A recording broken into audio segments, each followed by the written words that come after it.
The kid with the $12,000 precision rifle lowered his scope and shook his head like a man calling time of death. Just leave that target, sir. Trust me, it is impossible. I put 40 rounds of match grade 280 Ackley into that plate this month, and I cannot hit it on the swing. The chain is garbage. The wind is garbage. Save your ammo. The crowd around him murmured agreement because the crowd always agrees with the kid holding the most expensive rifle. And then a voice from the back of the firing line, quiet and unhurried, said, "I will give it a try, son." Everybody turned. The man who had spoken was small and thin and about 74 years old, wearing a faded canvas jacket and a plain black ball cap with no logo on it. And he was holding, and this was the part that made the kid actually laugh out loud before he could catch himself, a wood-stocked air rifle. A pellet gun. The kind of thing a grandfather buys to scare crows off his vegetable garden.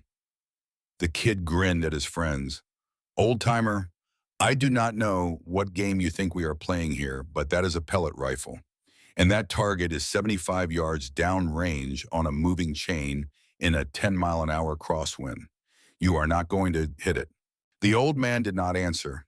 He just walked slowly toward the firing line, shouldered the pellet rifle, and lowered his right cheek onto the worn walnut stock. And what every single person on that firing line was about to witness, including one very specific older man standing in the back row who had just turned the color of cold ash because he recognized the way those weathered hands were holding. That rifle was a kind of marksmanship that the United States government used to classify at a level most of them had never heard of. If you believe some old men are walking around with skills the world has forgotten how to measure, do me a favor right now and type the words "eyes on down" in the comments, because the next 30 seconds are about to remind everyone on that firing line what the word sniper used to actually mean. His name was Marcus Delano Coleman, and the reason he was at Ironwood Long Range on that cool Saturday morning in October was because his wife had been dead for 11 months and the silence in the cabin had finally gotten louder than he could stand. Marcus lived alone now in a small log house he had built with his own hands in 1996 on a piece of forested ground up in the Blue Ridge, about 2 hours' drive from the range. He was 74 years old, 6'1", and about 165 pounds, dripping wet, with a kind of lean frame that you see on men who walked a lot of ridge lines in their younger years and never quite lost the habit of carrying nothing they did not need. His hair was white and cropped close under the ball cap. His eyes were dark brown and very steady, the kind of eyes that did not blink much, the kind of eyes that a woman had once told him a long time ago looked like river stones. That woman had been his wife, Gloria, and she had said it to him on their third date in 1973, and he had carried the compliment around in his chest for 50 years afterward, like a smooth, flat pebble he could reach for whenever the world got too loud. Gloria had died the previous November. Pancreatic cancer, quick and merciless. Marcus had sat in the hospital room holding her hand for the last 4 days of her life, and then he had driven himself home, and he had not fired a rifle of any kind since that morning, because every time he picked one up, his hands remembered her, and his eyes would not clear. The pellet rifle in the back of his truck on that Saturday morning was the first rifle he had touched in almost a year. He had not gone to Ironwood to shoot. He had gone there to be around the smell of gun oil and the sound of rifles in the clean mountain air, because those were the last sounds he could still bear hearing without thinking about Gloria every single second. He had no intention of stepping onto the firing line. He had no intention of letting anyone know he was even there. Nobody on that range that morning had any idea that the quiet old man in the faded canvas jacket had once been listed in a classified Department of Defense training roster under the designation instructor, Level 4 Extended Range Precision, and that the last time he had put a round downrange in anger, he had been 742 meters from a target that no longer exists on any map. The cabin where Marcus lived had been Gloria's dream before it became his reality. Back in 1995, when they were both still working, she teaching second grade at the elementary school in town, and he working as a part-time instructor at a private security training facility, Gloria had come home one evening with a real estate listing she had torn out of the local paper.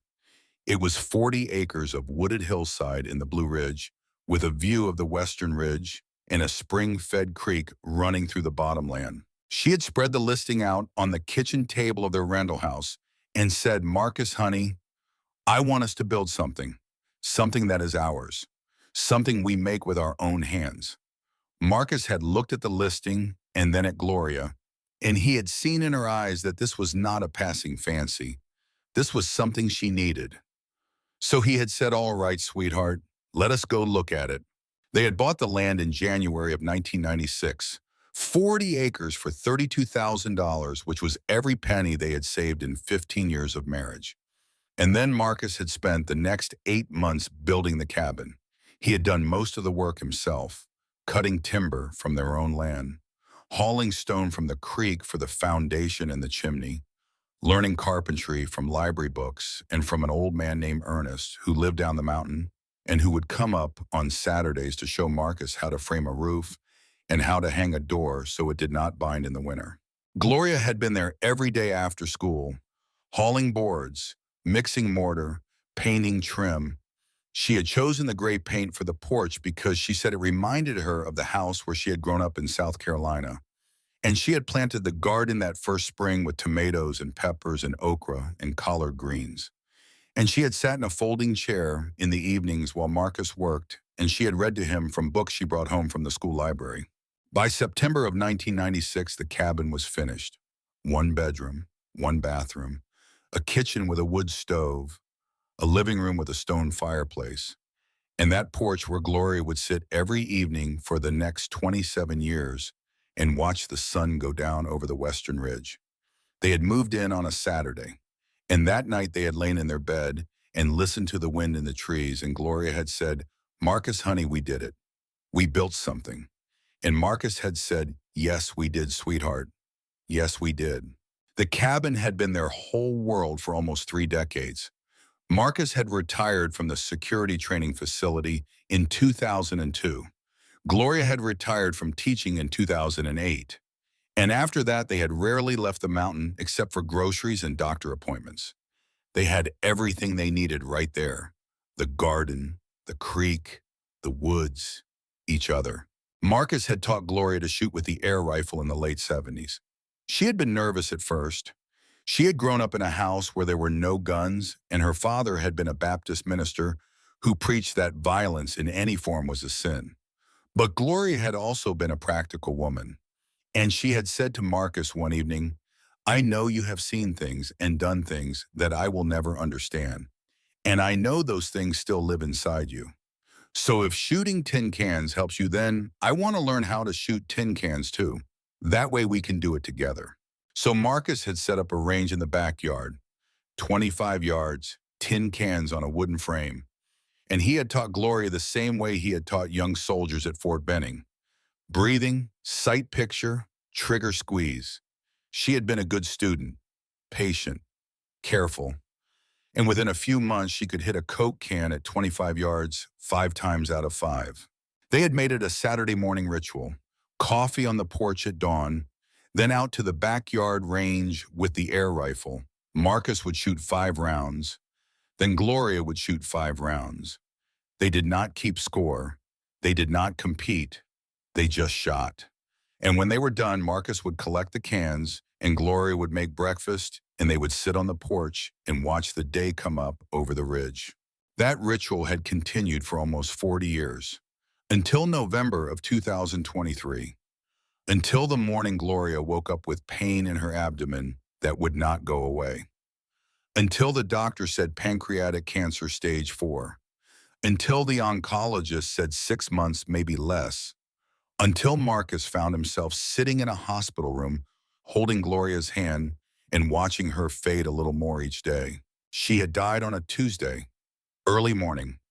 Marcus had been dozing in the chair beside her bed, and when he woke up, she was gone. Just like that. One moment she was breathing, the next moment she was not. The nurse had come in and checked for a pulse and shaken her head. And Marcus had sat there holding Gloria's hand for another hour because he did not know what else to do. The funeral had been small. Gloria had not wanted a big production. She had left specific instructions: no open casket, no long eulogies, just a graveside service with a few words from the minister, and then back to the cabin for coffee and pound cake. Marcus had followed her instructions exactly. And afterward, when everyone had left, he had walked out to the backyard range, and he had picked up the air rifle and he had tried to shoot. But his hands had been shaking, and his eyes had been blurred with tears, and he had set the rifle down and walked back into the cabin, and he had not touched it again until that Saturday morning in October, when something in him had finally broken through the grief and said, "Marcus, you need to go to the range." Ironwood Long Range was the kind of place that took itself seriously. It sat on a 200-acre parcel of rolling land about 40 minutes outside of a mid-sized town in western North Carolina, built into the shoulder of a low ridge with firing positions out to 1,000 yards on the main line and a series of smaller bays cut into the terrain for tactical courses and specialty shooting. The range had been built in 2010 by a man named Richard Donovan, who had served in the Army in the 90s and had come home wanting to create a place where serious shooters could train. Not a weekend plink and chat club, but a real range, with distance, with challenges, with standards. Richard had poured $200,000 of his own money into the place, grading the land, building the berms, installing the target systems, putting up a small office building with a classroom and a bathroom and a vending machine that sold coffee that tasted like battery acid but was hot and strong. The clientele was a mix of serious long-range hobbyists, retired military men, a handful of active duty shooters who drove up from Fort Bragg on weekends, and in the last 3 or 4 years, a growing number of young men with expensive scopes and YouTube channels who had decided that precision rifle was the new golf. Richard tolerated the YouTube crowd because they paid their range fees and they generally followed the rules. But his heart belonged to the old-timers, the veterans, the men who had learned to shoot when ammunition was expensive and every round mattered. The weekend crowd that Saturday was thicker than usual because there was a mild, unofficial competition going on for bragging rights on a particular target that Richard had installed about 6 months ago and had quietly started calling in private conversation with his regulars the Whisper. The Whisper was a 2-inch steel plate round about the diameter of a coffee cup lid hanging from a 12-inch length of welded chain off a horizontal bar driven into the hillside at exactly 75 yards from the firing line. The chain was the whole joke. Any breath of wind, any vibration from a nearby rifle, any thump of boots on the range deck, and the Whisper would sway in its own private, unpredictable rhythm, the kind of rhythm that made calculated leads almost useless and demanded that the shooter read the swing itself in real time. Hitting a 2-inch plate at 75 yards with a precision rifle was not hard. Any competent shooter with a decent rifle could do it if the plate was stationary. But hitting the Whisper while it was swinging in a variable breeze was hard enough that exactly 4 shooters had done it since Richard had put it up. And 3 of those 4 had done it on the second or third attempt, which most real marksmen considered a matter of luck rather than skill. Richard had stopped offering a prize for hitting it because he did not want to give away any more ammunition cans. He had started with a standing offer of a 50-round box of match-grade ammunition to anyone who could hit it on the first shot. But after the third shooter claimed the prize, Richard realized he was going to go broke if he kept that up. So he quietly retired the offer and just let the target stand as its own challenge. What every shooter on the range knew without being told was that the Whisper was not really about hitting a small target at a medium distance.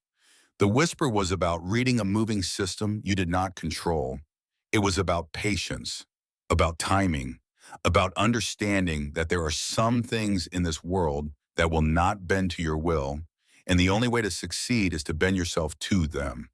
Most shooters, no matter how much their rifle cost, could not raid what they could not control. And so most shooters miss the Whisper, and then they blame the wind or the chain or the target itself.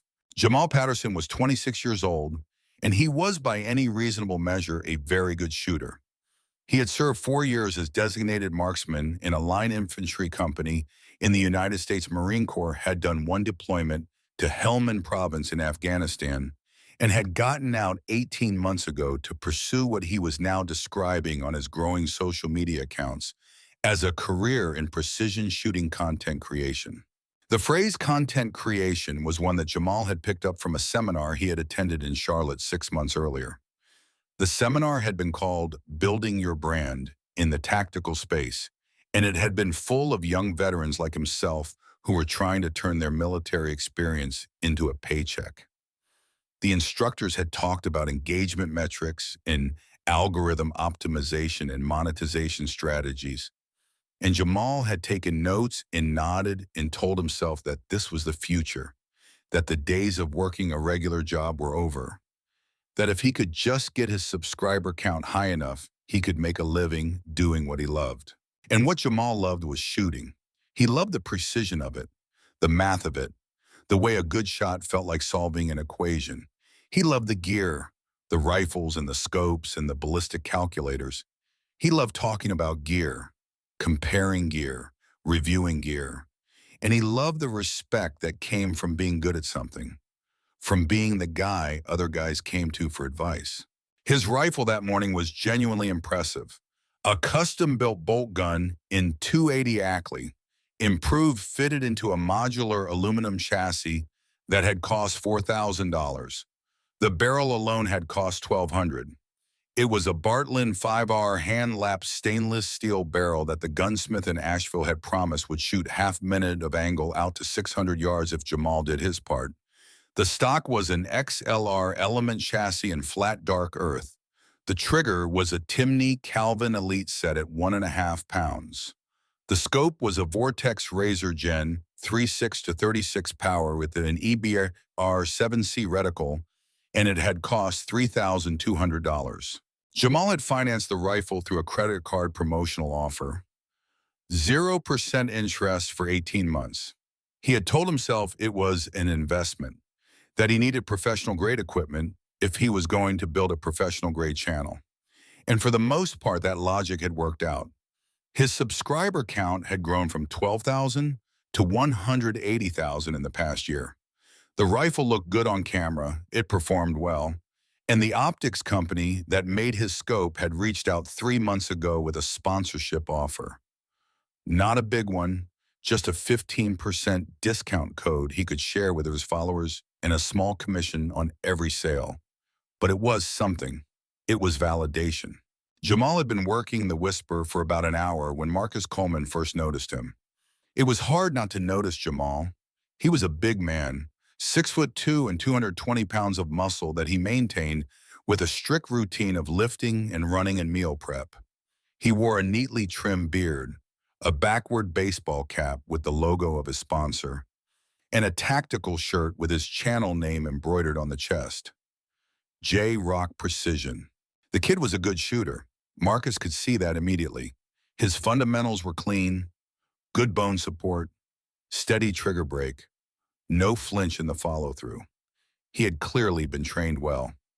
The Marine Corps did a good job with their designated marksmen. Better than the Army in some ways.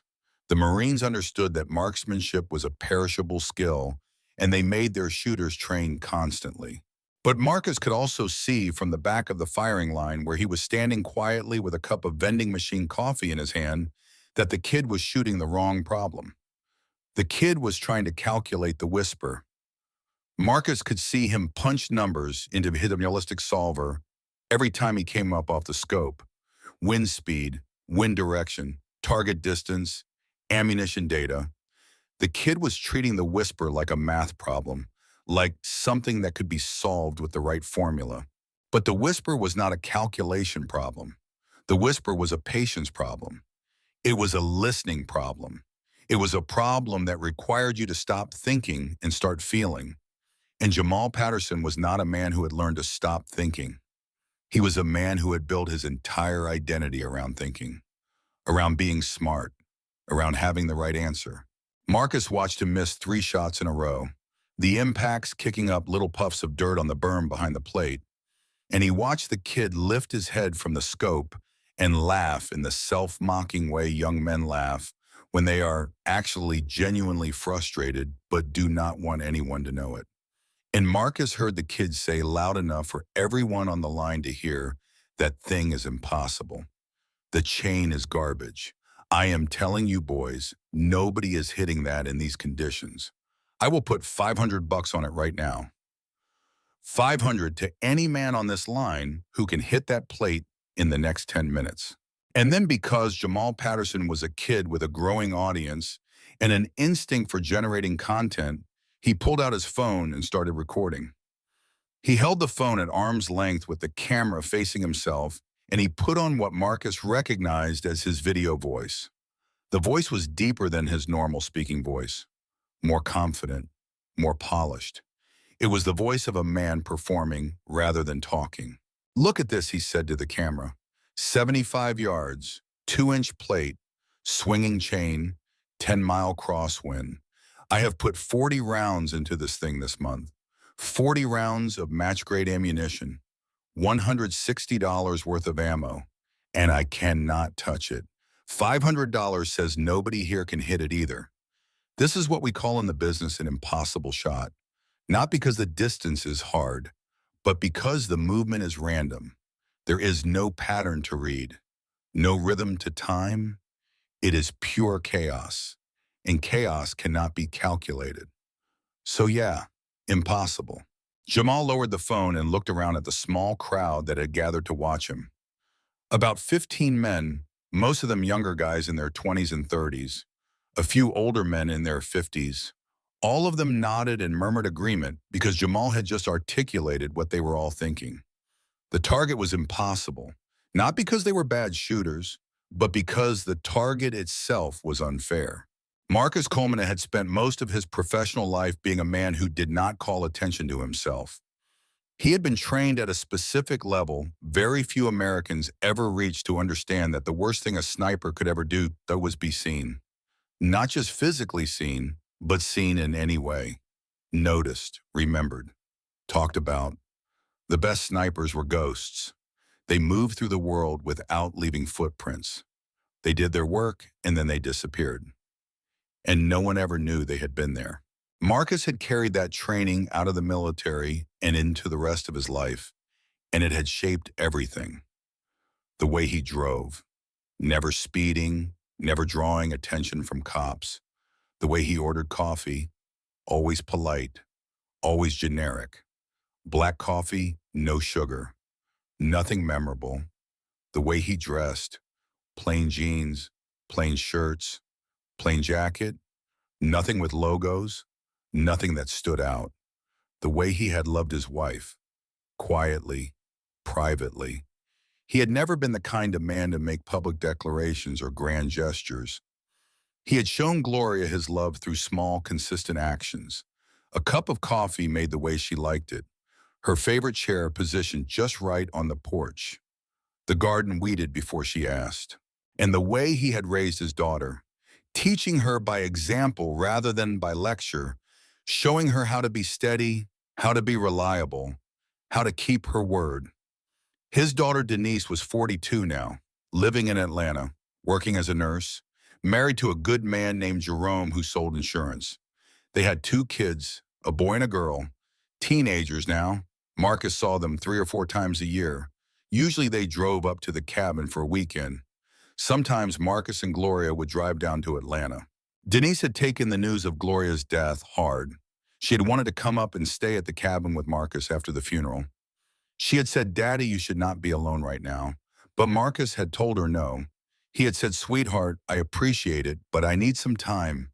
I need to figure out how to be in this house without your mama. And I cannot do that if you are here worrying about me." Denise had argued. She had said, "Daddy, that is exactly when you need family around." But Marcus had been firm. And eventually Denise had gone back to Atlanta. And Marcus had been alone. And the silence had gotten louder and louder and louder. Until that Saturday morning in October when he had finally heard Gloria's voice cut through the silence and say, "Marcus, honey, go to the range." Marcus did not speak it up in rooms. Marcus did not volunteer opinions. Marcus did not correct younger men when they were wrong because he had learned a long time ago that most younger men had to be wrong in their own time before they could be right in anyone else's. You could not teach a man something he was not ready to learn. You could only show him the path and let him walk it himself, or not walk it. That was his choice. And that Saturday morning at Ironwood Long Range, standing at the back of the firing line with his vending machine coffee going cold in his hand, Marcus had every intention of keeping his mouth shut and walking back to his truck and driving home to his empty cabin and being the kind of old man that nobody on that range would ever remember having met. Just another old guy who came and went without leaving a mark. But then the kid with the expensive rifle said the word impossible. He said it twice. He said it loud. And he said it with that particular tone of smug certainty that young men use when they have convinced themselves that their failure is actually wisdom. And something in the particular way the kid said it reached across 50 years and touched a nerve inside Marcus Coleman that had not been touched in a very long time. Because once in a very different country, in a very different war, Marcus had been told by a senior officer that a particular target was impossible too. And Marcus had believed that officer, had accepted the word impossible as fact. And because of that acceptance, 4 American soldiers had spent an extra 3 days in enemy captivity before a different team made a different plan and got them out. 4 men who should have been free on Tuesday had stayed prisoners until Friday. And one of those men had been beaten severely during those 3 extra days, beaten badly enough that he had never fully recovered, never regained full use of his right arm. Marcus had learned later, through unofficial channels, that the senior officer who had called the shot impossible had done so not because it was genuinely impossible, but because he did not want to risk his men on a high-profile mission that might fail. The officer had been up for promotion, had been worried about his record, and so he had hidden his cowardice behind the word impossible. And 4 men had paid the price. Marcus had never forgotten that, had never forgotten what it felt like to stand in the briefing room and hear a man with rank and authority declare something impossible, and then watch that same man accept a commendation 6 months later for unrelated actions. The word impossible had become to Marcus a kind of betrayal, a lie that people told to excuse their own unwillingness to try. And standing there in the back of the firing line at Ironwood on a cool October morning in his 74th year, Marcus Coleman felt Gloria's absence in his chest like a held breath. And he thought of her river stone compliment about his eyes, the steady eyes that did not blink much, the eyes that had seen things most people would never see. And he thought of what Gloria would say if she were standing next to him right now, watching that cocky kid pronounce something impossible that was not impossible. And Marcus knew exactly what Gloria would say. Gloria would not say anything directly. She never did. Gloria had her own way of telling Marcus what to do without actually telling him. She would look at him with those soft brown eyes, and she would smile that small, private smile, and she would say in a voice barely above a whisper, "Marcus, honey." And that was all. Just those 2 words, "Marcus, honey." And Marcus would know exactly what she meant. What she meant was, I see what you see. I know what you know. And I know you are thinking about walking away because walking away is what you do. But this time, I want you to stay. This time, I want you to show them. Not because you need to prove anything, but because that boy needs to learn. And you are the only one here who can teach him. So Marcus set his coffee cup down on the empty bench behind him, and he turned around and walked back across the gravel lot toward his truck. And nobody on that firing line paid him any attention at all. Just another old man leaving early, probably too cold for him and probably hurts to stand that long. What Marcus lifted out of the back of his Tacoma a minute and a half later was to his own eyes an old friend, and to the eyes of anyone who knew air rifles a genuinely serious piece of precision equipment. It was a German-made spring piston air rifle, Diana Model 35, wood-stocked in beech that had been worn smooth by 5 decades of being carried in Marcus's hands. The wood had started out a warm honey color, but 50 years of oil and sweat and sunlight had darkened it to a deep amber. The checkering on the grip and forend was still sharp in the valleys, but worn smooth on the peaks. The rifle was fitted with a modest, fixed power scope, 4 power, a Bushnell that Marcus had mounted himself in 1975 and zeroed himself and never let anyone else touch. The scope was not fancy. It did not have illuminated reticles or ballistic turrets or parallax adjustment. It was just glass and crosshairs. But the glass was clear, and the crosshairs were true, and that was all Marcus needed. The rifle had a story. Everything Marcus owned had a story, but this rifle had a story that mattered. Marcus had bought it in October of 1974 in a small gun shop in Heidelberg, Germany. He had been stationed there for 6 months as part of a training rotation, teaching West German soldiers American sniper techniques. It had been easy duty, no combat, no danger, just teaching. And Marcus had needed easy duty after 2 tours in Southeast Asia and the things he had seen there and the things he had done there. But even easy duty had not been easy, because Marcus had brought the war home with him, in his head, in his hands, in his sleep.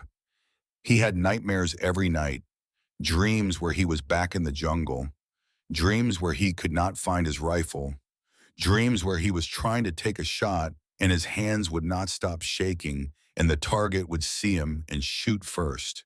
He would wake up drenched in sweat, heart pounding, reaching for a weapon that was not there, and his hands shook. All day, every day. He could not hold a coffee cup without spilling it, could not sign his name without the letters looking like a child's scrawl, could not eat soup because the spoon rattled against the bowl. He had gone to the base doctor. The doctor had said it was nerves, stress, combat fatigue. The doctor had prescribed pills. Marcus had taken the pills. The pills made him tired, made him foggy, but they did not stop the shaking. Gloria had come to visit him in Heidelberg in October. She had taken 2 weeks off from her teaching job, used her savings to buy a plane ticket. It had been the first time she had ever left the United States. She had been nervous on the plane, nervous in the airport. But when Marcus had met her at the gate and taken her in his arms, she had relaxed. And she had said, "Marcus, honey, I am here now. We are going to figure this out." They had spent the first week just being together, walking around the old city, eating at cafes, sitting by the Neckar River. And Gloria had watched Marcus try to drink coffee and spill it, try to cut his food and fumble with the knife, try to button his shirt and struggle with the buttons. And she had not said anything, had not offered to help, had not made him feel worse than he already felt. She had just watched and waited. On the Saturday of her second week, Gloria had said, "Marcus, honey, I want you to take me to a gun shop." Marcus had said, "Why?" And Gloria had said, "Because you need to shoot something. Not a person, not a target that looks like a person, just something simple, a tin can, a piece of wood, something that does not mean anything, something that is just a thing." Marcus had said, "Sweetheart, I cannot shoot. I cannot hold a rifle steady." Gloria had said, "Then we will find a rifle you can hold steady. Come on, take me to a gun shop." So Marcus had taken her to a small shop in the old part of the city. The shop was run by an old man named Herr Fischer, who spoke English with a thick accent and who sold hunting rifles and air rifles and pistols. Gloria had walked around the shop looking at rifles, asking Herr Fischer questions. "What is this one for? What is that one for? How much does it weigh? How much does it cost?" And finally, she had stopped in front of a Diana Model 35 air rifle. She had picked it up, felt the weight, shouldered it, and then she had said to Marcus, "Honey, try this one." Marcus had taken the rifle. It was light, less than 8 pounds. The balance was good, and when he shouldered it, something in his body remembered. The cheek weld, the sight picture, the way his finger found the trigger. He had stood there in the shop with the rifle shouldered for maybe 30 seconds, and his hands had been steady. Gloria had seen it. She had said, "Herr Fischer, how much is this rifle?" Herr Fischer had said 240 Deutschmarks. Gloria had done the math in her head. 240 Deutschmarks was about $100 American, which was a lot of money in 1974, which was almost a month of her teaching salary. But Gloria had not hesitated. She had opened her purse and counted out the bills and paid for the rifle. And then she had turned to Marcus and said, "Marcus, honey, this rifle is for you, but you are not going to use it to shoot people. You are going to use it to shoot tin cans every morning for as long as it takes until your hands stop shaking. Do you understand?" Marcus had nodded, and Gloria had said, "Good. Now let us go back to your apartment and find some tin cans." They had set up a makeshift range in the courtyard behind Marcus's apartment building. 25 yards, tin cans on a wooden crate. And that Sunday morning, Marcus had loaded the rifle with a single pellet and taken aim at the first can. His hands had shaken. The crosshairs had wobbled, and he had missed. The pellet had hit the wall behind the cans with a soft thunk. Gloria had been standing behind him. She had said, "That is all right, honey. Shoot again." So Marcus had loaded another pellet, aimed, fired, missed again.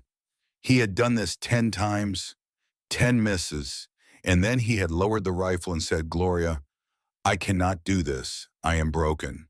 Gloria had walked up to him, had taken his face in her hands, had looked him in the eyes, and she had said, "Marcus Delano Coleman, you are not broken. You are healing. There is a difference. Broken means it cannot be fixed. Healing means it is fixing itself, and healing takes time. Now pick up that rifle and shoot again." Marcus had shot again, and again, and again, every morning for the next 3 months. By the time Gloria went back to the States, Marcus was hitting the cans. Not every time, but most times, and his hands had stopped shaking quite so much. He could hold a coffee cup. He could button his shirt. He could sign his name. By the time Marcus rotated back to the States in the spring of 1975, his hands were steady.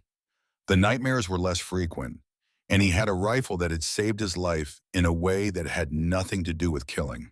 When Marcus got home, he had brought the rifle with him, and he had kept shooting tin cans. In the backyard of the house he and Gloria rented, in the backyard of the house they bought, and eventually in the backyard of the cabin they built. For 50 years, Marcus had shot that rifle, and for 50 years it had reminded him of what Gloria had said. "You are not broken, you are healing." And now Marcus walked back across the gravel lot of Ironwood Long Range, with the rifle held loose in his right hand, muzzle down the way a man carries a tool he has carried 1,000 times. And he approached the firing line from behind. Jamal Patterson was still holding court. He had lowered his phone and was explaining to two other shooters why the Whisper was a flawed target design.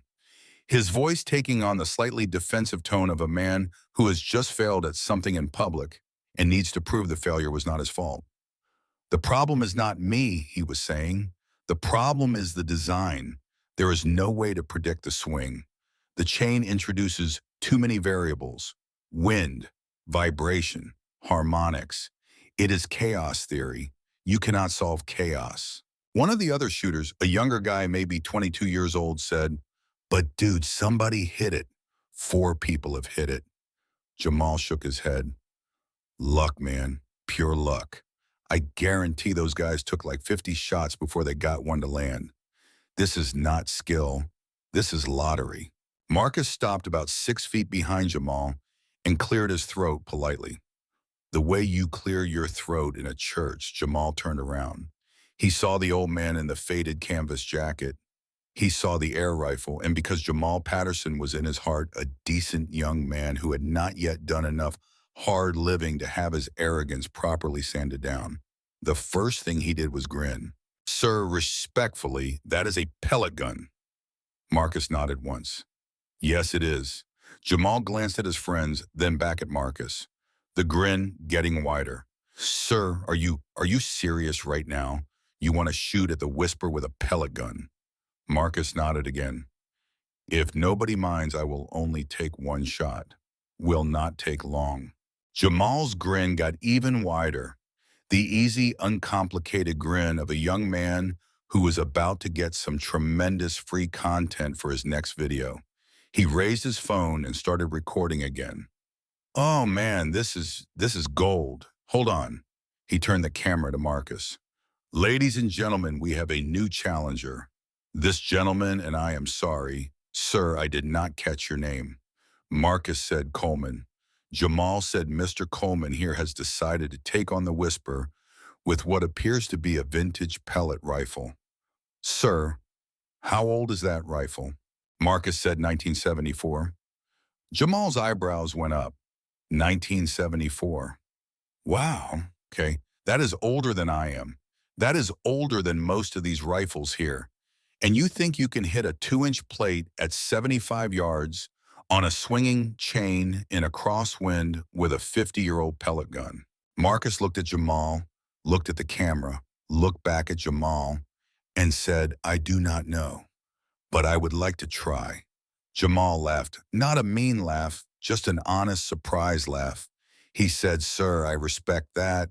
I respect the confidence. And you know what? In honor of that confidence, if you hit that target, I will personally give you my $500 bet right here, right now. Deal. Marcus said, I am not here for money, son. I am just here to shoot. Jamal said, I know, sir, I know. But still, you hit it and the money's yours. Fair is fair. Now come on up. The line is yours. Hey, Marcus, he called to one of his friends. Clear the bench for Mr. Coleman, old-timer coming through. The other shooters cleared politely, some smirking, but not unkindly. This was good entertainment. This was the kind of thing they would talk about later. Remember that old dude who tried to hit the Whisper with a pellet gun? Classic. And the small crowd that had been watching Jamal struggle with the Whisper now shifted its attention to the old man in the faded canvas jacket. Someone in the back of the crowd, a stocky older man in a gray flannel shirt and reading glasses pushed up on top of his head, had been turning his face slightly away from the firing line to speak to a friend. He was saying something about needing to get home before noon because he had promised his wife he would help her move some furniture. But at the sound of Marcus's voice clearing his throat, the older man in the flannel turned back. And he saw Marcus, and his mouth opened slightly, and his reading glasses slipped down off the top of his head and landed on the bridge of his nose. And he did not bother to push them back up because he had just recognized from a distance of 50 feet the last man he had ever expected to see standing on a civilian firing line in western North Carolina in October of 2024. The older man's name was Robert Francis Sullivan. Most people called him Bobby. He had been a command sergeant major in the United States Army before he retired in 2014 after 26 years of service. Bobby was 57 years old now. Irish American, red hair gone mostly gray, broad shoulders starting to round, hands marked with old scars from hard work and rough living. He had grown up in a working-class neighborhood in South Boston, had joined the Army at 18 because college was not an option, and staying in Boston meant either working construction, like his father, or working the docks, like his uncles, and Bobby had wanted something different. The Army had been good to Bobby Sullivan, had taught him his discipline, had taught him leadership, had given him purpose. He had served in infantry units all over the world: Germany, Korea, Kuwait, Iraq, Afghanistan. He had been promoted steadily, had made sergeant by 24, staff sergeant by 28, sergeant first class by 32, master sergeant by 36, and finally command sergeant major by 42. And in 1989, when Bobby Sullivan had been a 22-year-old corporal trying to figure out what the hell he was doing with his life, the Army had sent him to the Army Sniper School at Fort Benning, Georgia. And the lead instructor of his course had been a quiet, lean African-American senior non-commissioned officer named Master Sergeant Marcus Coleman. Bobby had never forgotten Marcus Coleman. You did not forget a man like that. You did not forget the way he moved, slow and deliberate, like every motion had been thought through 3 moves in advance. You did not forget the way he spoke, quiet, no wasted words, every sentence landing like a hammer on a nail. You did not forget the way he taught, not by lecturing, but by showing, and then by asking questions that made you figure it out yourself. Marcus Coleman had taught Bobby Sullivan two things at sniper school that Bobby had carried with him for 36 years. The first thing was how to read wind, not with a wind meter, not with a flag, but with grass, with dust, with the feel of air on your skin. Marcus had taken the students out onto the range on the second day of the course, and he had said, "Lie down, close your eyes, tell me which direction the wind is coming from." And most of the students had guessed wrong because they were trying to think about it instead of feel it. Marcus had said the wind will tell you everything you need to know if you listen to it, but you cannot listen if you are thinking. You have to quiet your mind. You have to become part of the wind. You have to stop being separate from it. And then he had walked each student through the process, teaching them to pay attention to how the wind felt on different parts of their face, their forehead, their cheeks, their neck, teaching them to notice how the grass moved. Fast movement meant strong wind. Slow movement meant light wind. Circular movement meant turbulent wind.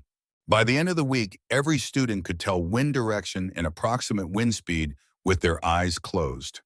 And Bobby Sullivan had taken that skill with him through his entire military career, had used it in Iraq, in Afghanistan, in training ranges all over the world.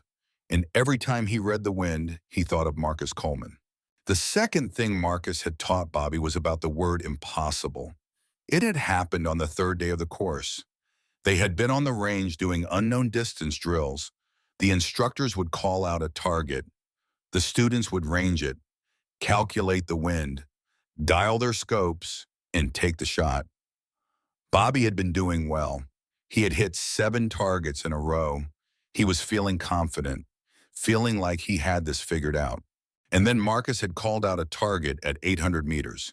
It was a small plate, maybe 12 inches, partially obscured by brush, in a gully, with a strong crosswind.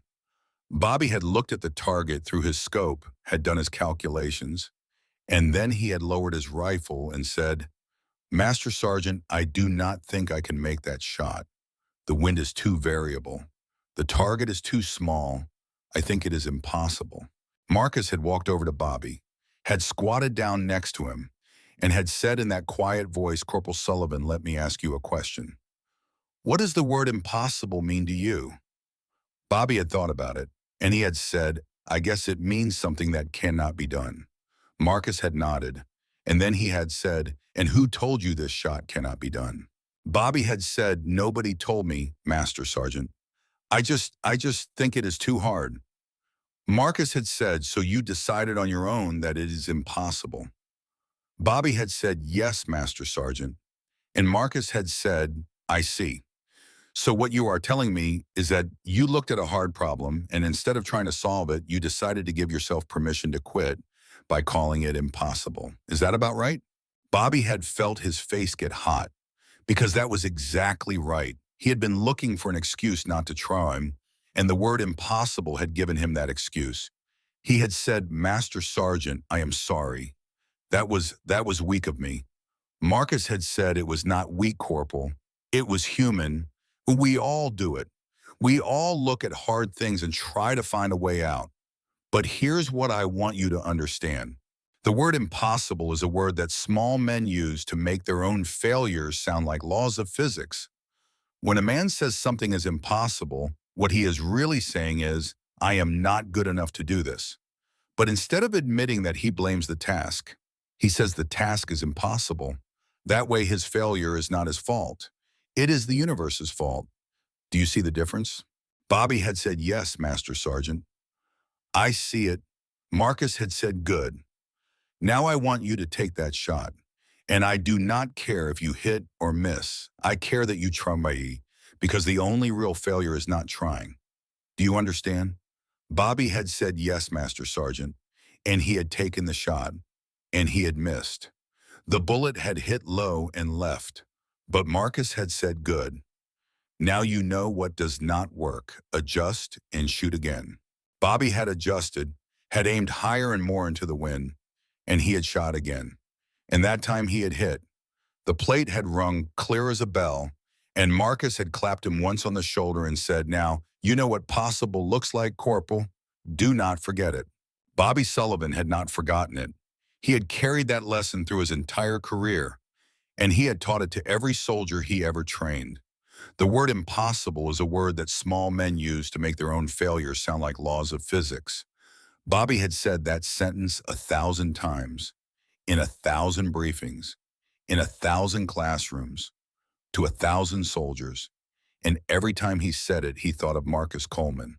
And now Bobby Sullivan stood very still at the back of the crowd at Ironwood Long Range, and he did not say a single word, because he understood instantly and completely what was about to happen on that firing line. And he knew better than to interrupt it. Bobby Sullivan was going to watch and learn the same way he had watched and learned 36 years ago. Marcus stepped up to the bench at position 4. He did not sit down. He was not going to need to. He set the butt of the air rifle against the inside of his right thigh for a second while he adjusted the brim of his ball cap against the morning sun. The sun was about 40 degrees above the eastern horizon now, bright enough to throw shadows but not so bright that it washed out the sight picture. Marcus did not ask anybody for a rangefinder. He knew the distance, 75 yards. He had read it on the sign next to the target frame, and 75 yards was a distance Marcus knew intimately. He had shot targets at 75 yards 10,000 times, maybe more, in the backyard of his cabin, at ranges all over the Southeast, in training courses, in competitions. 75 yards was a distance where a pellet rifle was still accurate if you did your part, where the trajectory was still relatively flat, where the wind drift was manageable. He did not ask what the wind was doing. He could feel what the wind was doing, left to right, 8 to 10 miles per hour, gusting slightly. He did not need to see a flag to know that. He could feel it on his face, could see it in the way the grass at the edge of the range deck was moving. Fast flutters interspersed with slow sways. That meant gusty wind, wind that was coming in waves rather than steady pushes. Marcus did not look at the berm flag. The berm flag was 100 yards downrange, too far to be useful for a shot at 75 yards. The wind at the berm might be completely different from the wind at the target, might be stronger, might be lighter, might be coming from a different direction entirely. The only wind that mattered was the wind between the rifle and the target, and Marcus could read that wind without looking at a flag. He reached down and pinched a single blade of dry grass off the edge of the range deck between his thumb and forefinger, held it up at arm's length, and let it fall. He watched the way it fell. It fell slightly to the right, twisting as it fell. That told him two things. First, that the wind was indeed coming from the left. Second, that it was not a clean wind. It had some turbulence in it, some twist. That meant he needed to be conservative with his hold, could not rely on a steady drift. He pinched another blade from a different spot, this one closer to the firing line. Let it fall, watched. Same result, left to right, twisting, consistent with the first blade. Good. That meant the wind was relatively uniform across the distance. No major shifts between here and there. He could work with that. Marcus shouldered the rifle. The weight of it was familiar, comfortable. The stock fit against his shoulder the way an old shoe fits a foot. The scope came naturally to his eye. The eye relief was perfect because Marcus had set it up 50 years ago and never changed it. The crosshairs were thin and black against the gray steel of the whisper plate. Jamal Patterson had stopped grinning. Something in the way the old man was moving had started to land in his gut. The old man was not doing anything dramatic, was not making a show of it. But there was a quality to his movements that Jamal recognized from his own time in the Corps. The quality of a man who had done this so many times that it was no longer a conscious act. It was muscle memory, autonomic, like breathing. The old man's breathing had slowed. Jamal could see that.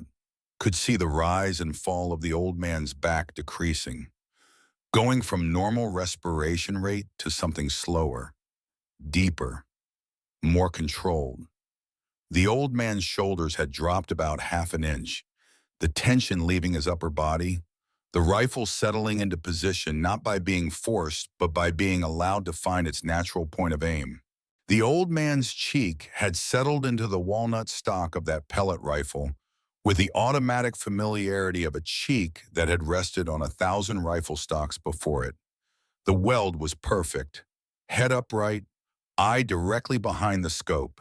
No craning, no twisting, just a straight, clean line from eye to scope to target.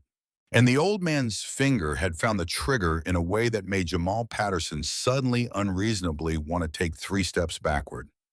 Not because he was afraid, but because he felt like he was about to witness something he was not supposed to see.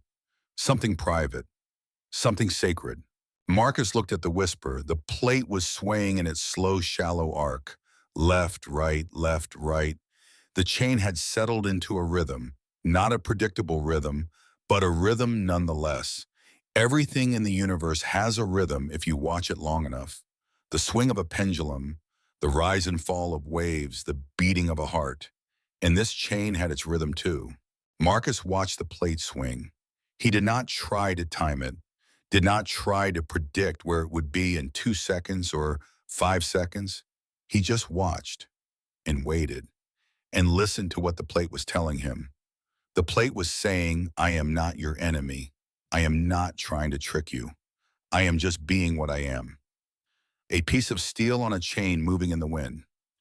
If you want to hit me, do not fight me. Join me. Be part of my rhythm instead of separate from it. Marcus felt his heart rate slow, felt it drop from its resting rate of 68 beats per minute down to 55, down to 52. He was not trying to slow it. It was slowing itself because his body knew what was coming. His body had done this before, 10,000 times, and his body knew how to prepare. In the back of his mind, Marcus heard Gloria's voice. Not imagined, but remembered. A memory so clear it might as well have been real. Gloria saying, Marcus, honey, you do not need to kill anymore. Just aim and breathe. Just aim and breathe. That is all. That is all you need to do. The crosshairs settled on the plate. Marcus watched the swing, watched the wind, felt the moment approaching. Not a calculated moment. Not a moment he could have explained to anyone, but a felt moment. A moment when everything aligned. When the plate was at the extreme right end of its swing, starting to come back left. When the wind was between gusts. When his heartbeat was in the valley between beats. When his breathing was in the pause after exhale before inhale. The shot when it came did not sound like much. Air rifles never do. There was a muted, soft thump from the muzzle, the sound of the piston releasing, the sound of compressed air pushing a pellet down a barrel, almost inaudible under the ambient rifle noise from the other bays on the range. The sound was so soft that several people in the crowd did not even realize Marcus had fired. For about 0.2 of a second, nothing happened. The pellet was in flight, traveling at 700 feet per second, covering 75 yards in just over a third of a second, dropping 6 inches due to gravity, drifting 3 inches due to wind, following a ballistic arc that Marcus had not calculated but had felt. And then the whisper rang. Not a big ring, not the clean, hearty clang of a big plate taking a center mass hit from a proper rifle round. It was a small, thin, clear chime, like a tuning fork struck once and released, like a wine glass tapped with a fingernail. The sound was almost musical, high and pure and unmistakable. And the plate jumped, visibly, the impact of the pellet transferring enough energy to move the steel.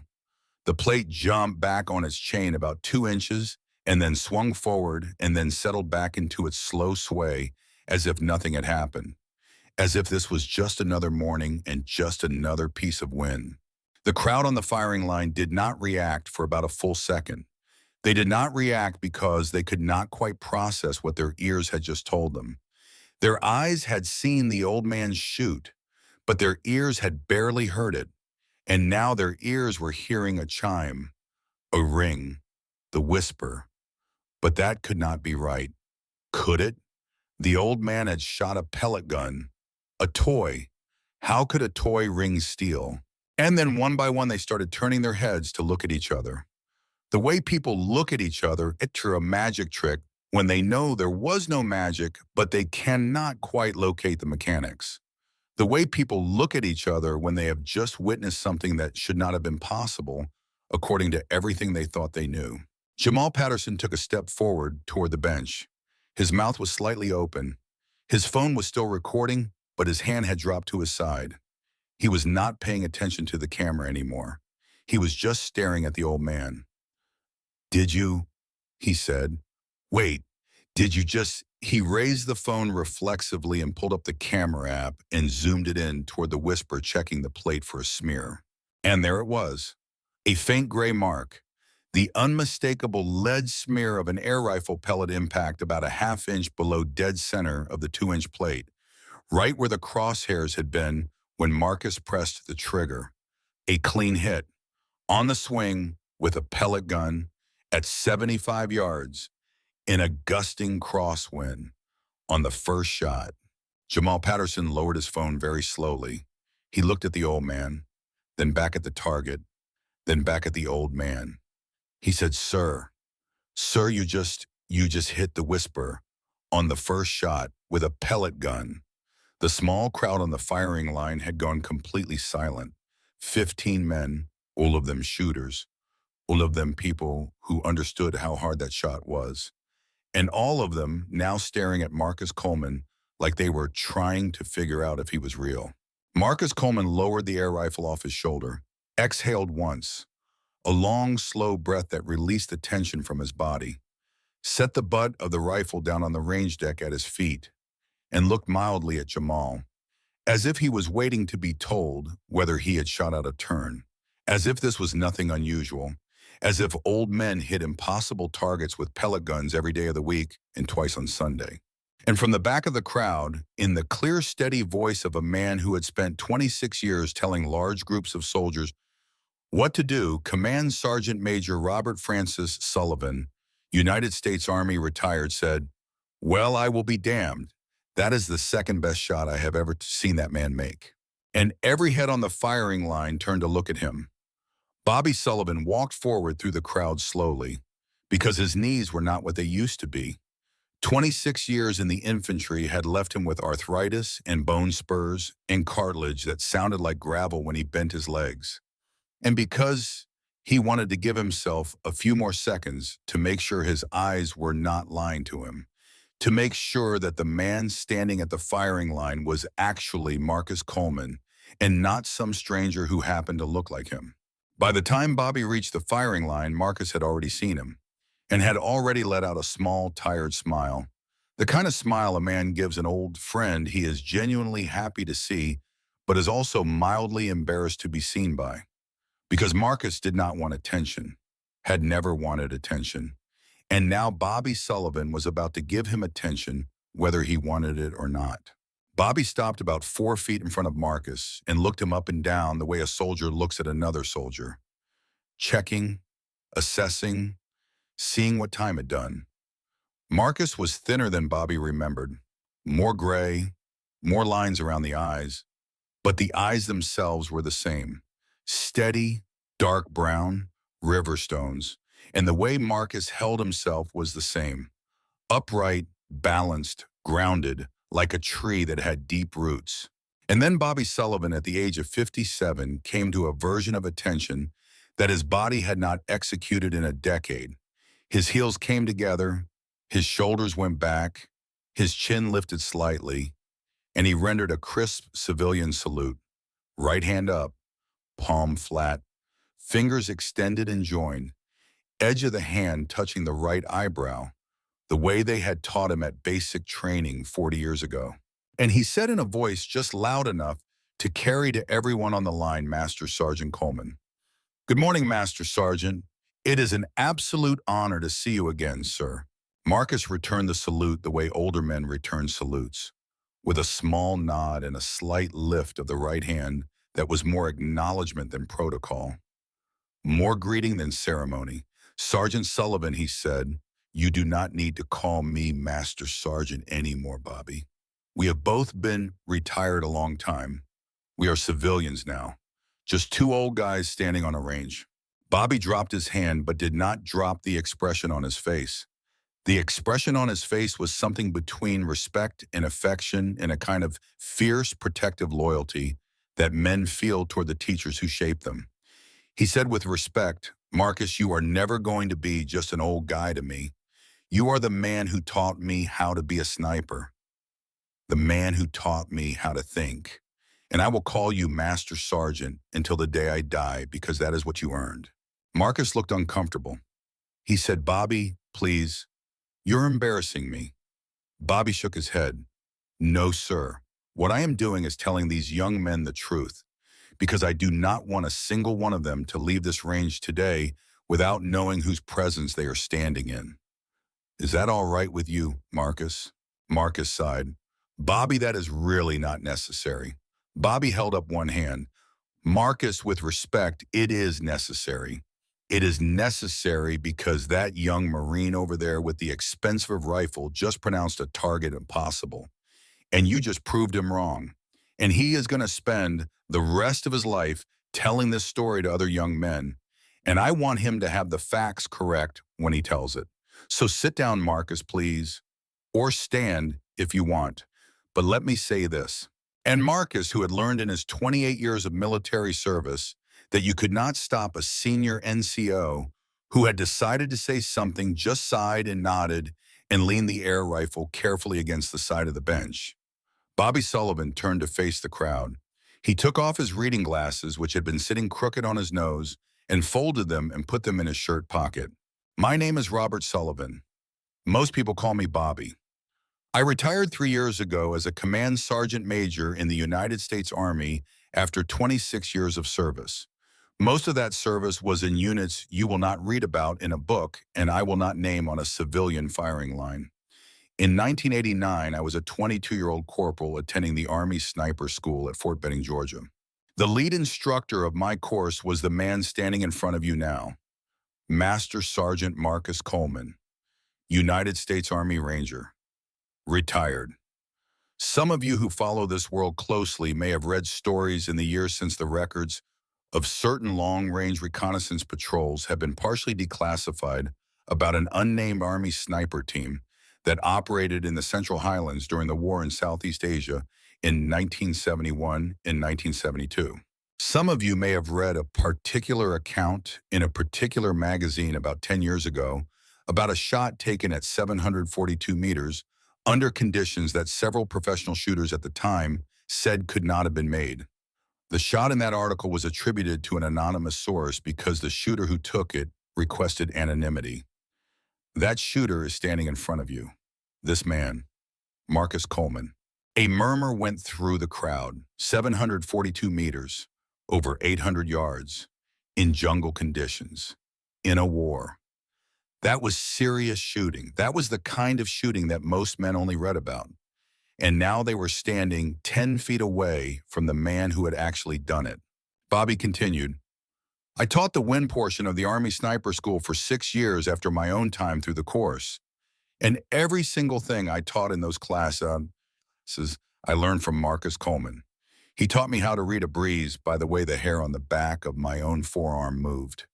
He taught me how to shoot a rifle I had never seen before by putting it in my hands and saying the same sentence every time. The rifle already knows how to shoot. Your job is to listen to it. And he taught me the one thing that I am going to say now in front of all of you, because I want that young Marine with the 280 Ackley to hear it the way I heard it in 1989. And I want him to carry it with him the way I have carried it ever since." Bobby turned slightly and looked directly at Jamal Patterson. "The word impossible," he said, "is a word that small men use to make their own failures sound like laws of physics." That is a direct quote from Master Sergeant Coleman.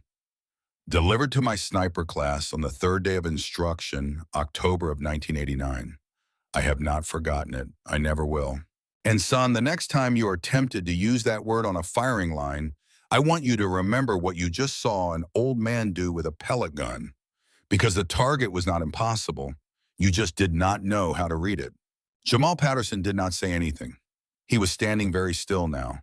His expensive rifle was hanging loose from its sling. His phone was dark in his other hand. The smirk was gone from his face. In its place was something else. Something that looked like recognition. Like a man waking up from a dream and realizing he had been asleep. The crowd on the firing line was silent. Marcus Coleman was staring at the ground with his hands in the pockets of his faded canvas jacket, looking like a man who wanted very much to be somewhere else, anywhere else, back in his truck, back on the road, back at his cabin where no one was looking at him and no one was talking about him. Bobby Sullivan stopped talking and waited because he knew that Jamal Patterson was a young man with more pride than sense, but not more pride than conscience. And he wanted to give the kid the space to do the right thing if the kid was going to do it. Wanted to let the moment land. Wanted to let the lesson sink in. And after a long moment, Jamal Patterson did the right thing. He turned and handed his rifle off to the nearest friend without looking at him. And he walked around the end of the bench. And he stopped about 3 feet in front of Marcus Coleman. And he stuck out his right hand. And his voice when it came out was not the voice he used in his videos. It was not the deep, confident, polished voice of J-Rock Precision. It was smaller than that, younger than that, more honest than that. It was the voice of a 26-year-old man who had just realized he did not know nearly as much as he thought he did. Master Sergeant Coleman, sir. My name is Jamal Patterson. I was a designated marksman with 2nd Battalion 5th Marines in Helmand Province in 2019 and 2020. I have no business standing on the same firing line as you. I am sorry, sir. I was running my mouth. I called a target impossible because I could not hit it, and that was stupid of me. And I said it in front of a crowd because I wanted to look good, and that was worse. Sir, if you would let me, I would like to shake your hand. Marcus took his hands out of his pockets. He looked at the kid for a long second, looked at the hand extended toward him, looked at the expression on the kid's face. Genuine, humble, open. And then Marcus did something that surprised everyone on that firing line, including Bobby Sullivan. Marcus Coleman smiled, a very small, very tired, very kind smile, the kind of smile a grandfather gives a grandson who has just learned a hard lesson. And he took Jamal's hand and shook it once, firmly, and he said, son, I called a target impossible in front of a senior officer in 1971. He made me do it again in front of the whole team. And I missed the first time, and I hit the second time. And the senior officer said to me, Coleman, you are going to be all right as a sniper, but only because you already know when you are wrong. I have been trying to deserve that sentence ever since. You are going to be all right too. You already knew you were wrong. That is most of the work. The rest is just years. The rest of what happened at Ironwood Long Range that Saturday morning is the part of the story that Bobby Sullivan would later describe to his own grandson as the most important thing he had ever watched happen on any firing line anywhere in his life. Marcus Coleman did not leave. He was going to. He had wanted to. But Jamal Patterson, still holding Marcus's hand, asked him in the kind of unguarded young voice that a man only uses when he has already been humbled past the point of pretending. He asked whether Marcus would stay for 10 minutes and show him what he had done wrong on the Whisper. And Marcus Coleman, whose wife had been dead 11 months and whose cabin in the Blue Ridge had been getting louder in its silence every single day since her funeral, looked at this big, sheepish young Marine in his expensive chassis rifle and his sponsored hat. And Marcus heard Gloria's voice in the back of his head say very clearly, Marcus, honey, that boy needs 10 minutes of your time. And Marcus Coleman nodded once and said, all right, son, 10 minutes. Pick up your rifle. For the next hour and a half, Marcus Coleman stood next to Jamal Patterson at the firing line and taught him. He taught him in the same quiet, patient voice he had used in 1989 at Fort Benning. The same voice he had used with 1,000 students over 3 decades. The voice that did not raise, did not rush, did not judge. The voice that simply explained and waited and let the student figure it out. Marcus did not touch Jamal's rifle, did not reach for the scope, did not adjust anything. He just talked. He talked about how the plate was not one system, but two, because the chain had its own pendulum and the wind had its own timing. And the trick was to stop trying to calculate the product of the two, to stop trying to find a formula that would tell you when to shoot, because there was no formula. There was only feel. There was only the moment when the pendulum and the wind agreed with each other for about a quarter of a second at the extreme ends of the swing. He talked about how a shooter who is trying to beat a moving target with math is going to lose every time, because math cannot hold a rifle.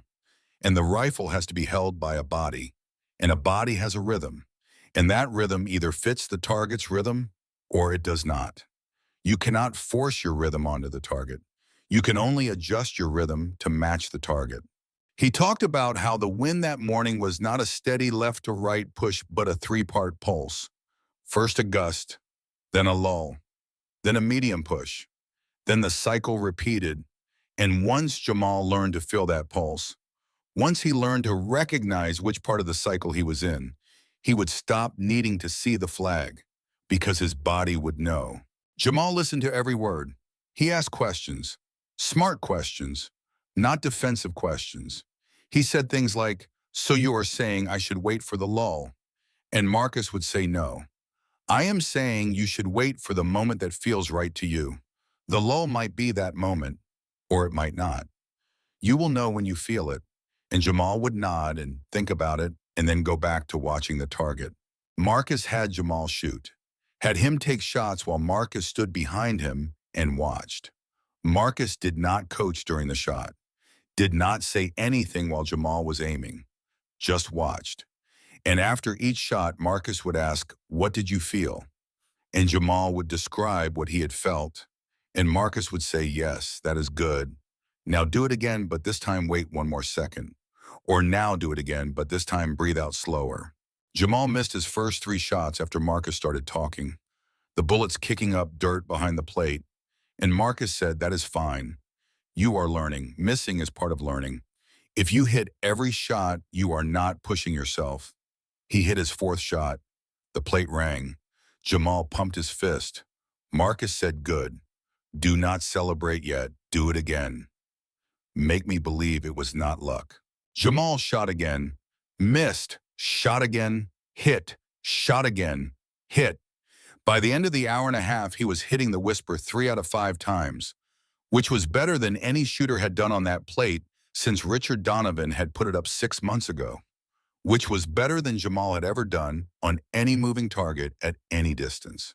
And by the end of the hour and a half, Jamal Patterson was not the same shooter he had been when the old man had first cleared his throat behind him. Something in him had changed. He could feel it. A shift, a settling, a sense of understanding something that he had not understood before. Not just about shooting, but about learning, about being wrong, about admitting that you do not know something so that someone else can teach you. When the lesson was finally over, Jamal tried to give Marcus money. He actually pulled out his wallet, pulled out $500 bills, held them out. Marcus looked at the money, then at Jamal's face, and without any heat in his voice, without any judgment, he said, "Son, put that away before I get insulted. I did not teach you for money. I taught you because you needed to learn it, and because my wife would have been mad at me if I had walked away from you." Jamal put the wallet away. He said, "Sir, is there anything else I can do?" "Anything." Marcus thought about it for a second. Then he reached down and picked up the old air rifle from where it was leaning against the bench. He held it in both hands, looked at it, and then he looked at Jamal. But before Marcus could say anything, Jamal said, "Wait, sir, before you say anything, can I ask you something about this rifle?" Marcus looked at him. Jamal pointed at the stock. "There is something carved in the wood there. I saw it when you set it down earlier. Can I see it?" "Please," Marcus hesitated. The carving was private, personal.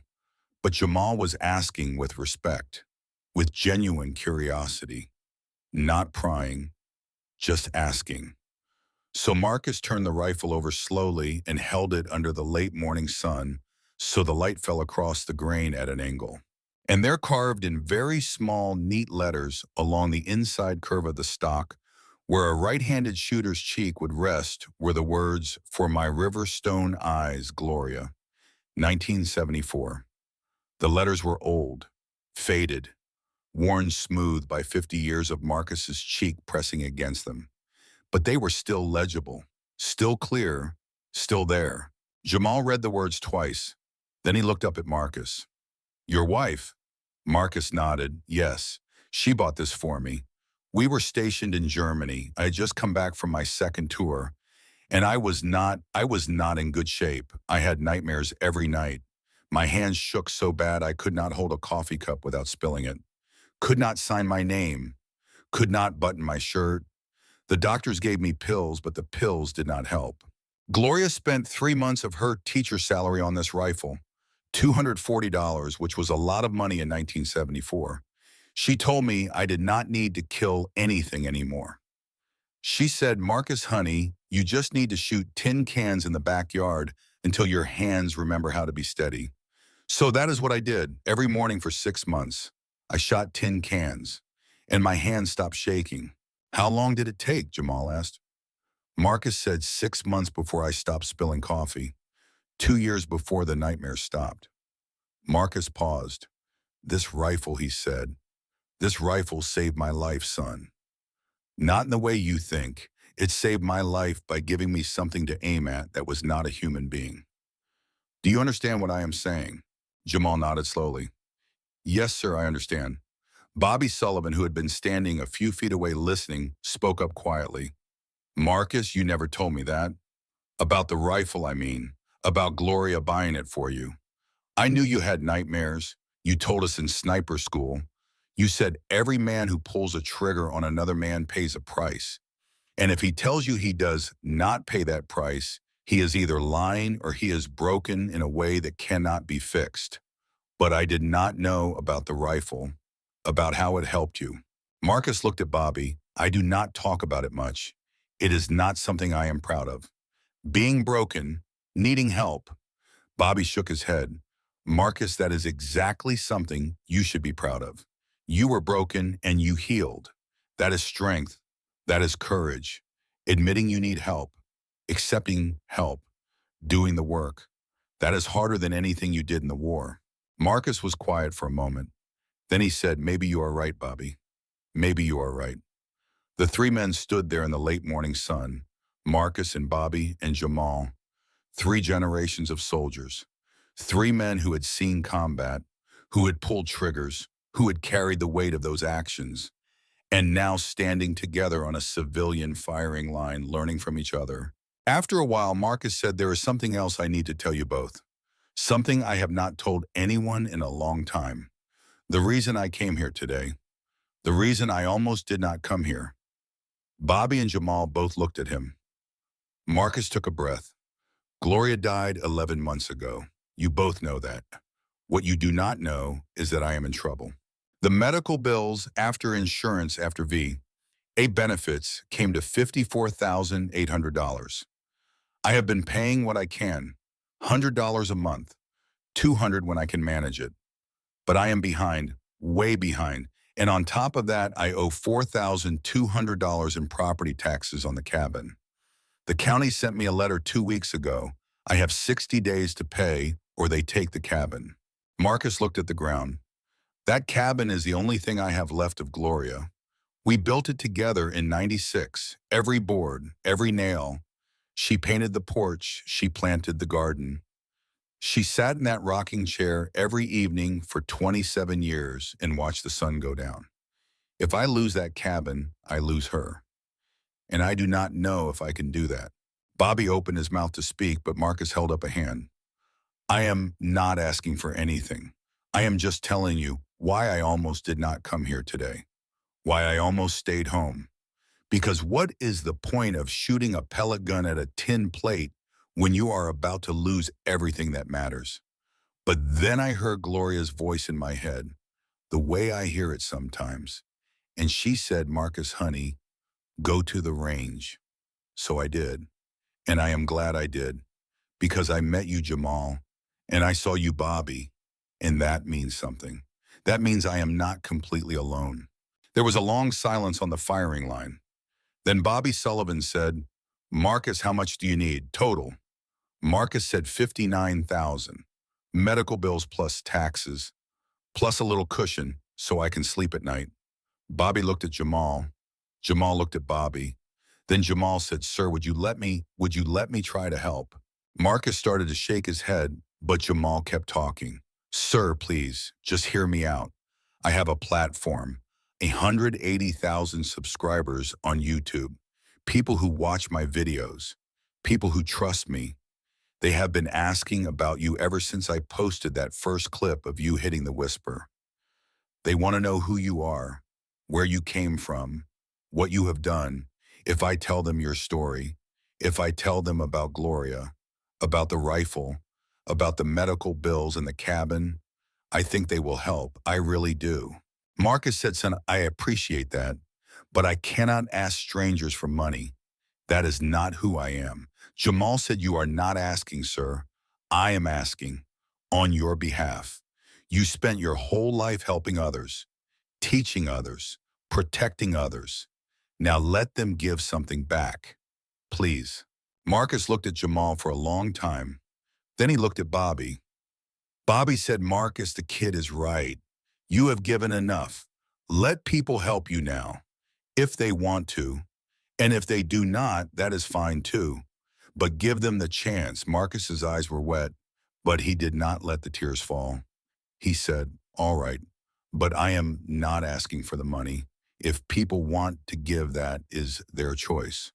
But I am not asking. Jamal nodded. Yes, sir. I understand. I will make that clear. And sir, there is one more thing. I need to tell you the whole story, not just the whisper. I need to tell them about the war, about the 742-meter shot, about everything. Is that all right with you? Can I do that? Marcus was quiet. Then he said, yes, you can do that, but you have to tell it true. You have to tell them I missed the first shot. You have to tell them about the nightmares, about the shaking hands, about Gloria buying me this rifle. You have to tell them it was not heroism. It was just doing a hard thing and hoping you do it right and living with it afterward. Do you understand? Jamal said, yes, sir. I understand. I will tell it true. Bobby Sullivan cleared his throat. Marcus, Jamal, there is one more thing. The range owner, Richard Donovan, he has been standing over there by the office for the last 20 minutes watching all of this, and I think he wants to talk to you. Marcus and Jamal and Bobby all turned, and sure enough, Richard Donovan was walking across the gravel lot toward them. Richard was a tall man, 62 years old, gray hair cropped military short, weathered face with deep lines around the eyes. He walked with a slight limp, a souvenir from a parachute jump gone wrong in '93. Richard stopped a few feet away. Master Sergeant Coleman, my name is Richard Donovan. I own this range. I am also a veteran. 1st Cavalry Division. I served from '88 to '98. 2 tours. And I just want to say it is an honor to have you here, sir. Bobby told me who you are, what you have done, and I heard what you just said about your situation. Richard paused. I would like to make you an offer. Teach a course here. 3 days, precision fundamentals. You and Bobby together, I will pay you $3,000, cash, and I will waive your range fees for life. You can come here anytime you want. Shoot as much as you want, for free, forever.